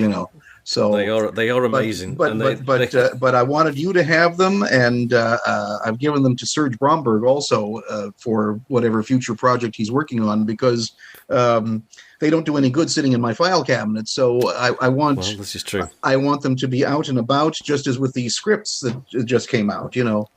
Fantastic. I got those last December. I would never have anticipated that here at the end of June I would have a whole new book, but here we are. Thank you. Yeah, exactly. Thank you, guys. Everybody up there who's putting these things in my lap. This happens again and again. I don't know, but for whatever reason, when it does, I'm always eager to make sure they get out there to the army of Laurel and Hardy fans who still exist. God love them. So absolutely wonderful, brilliant, Randy. Thank you so much for that. That's been a brilliant look at the sound recording process and certainly a habeas corpus. But thank you so much for joining us today on the blogcast, and hopefully we'll see you again soon. Yes, good Lord willing, I'll be here.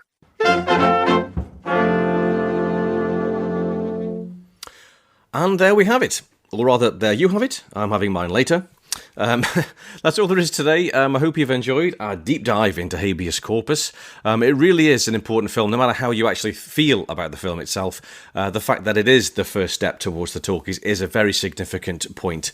Your homework for next time, should you choose to accept it, is to rewatch the film We Fall Down. That's the next film in the Laurel and Hardy canon that we'll be taking a look at. All that's left to say is a huge thank you, as usual, to the Bohunks Orchestra for the wonderful music. Thanks to our guests, Paul Castiglia and Randy Skretvedt. And last but certainly no means least, thank you to you for listening and sharing this time with me once again. And until next time, stay safe, keep laughing, and it's goodbye from him. Goodbye. Goodbye from him. Goodbye. And it's a very goodbye from me. Goodbye.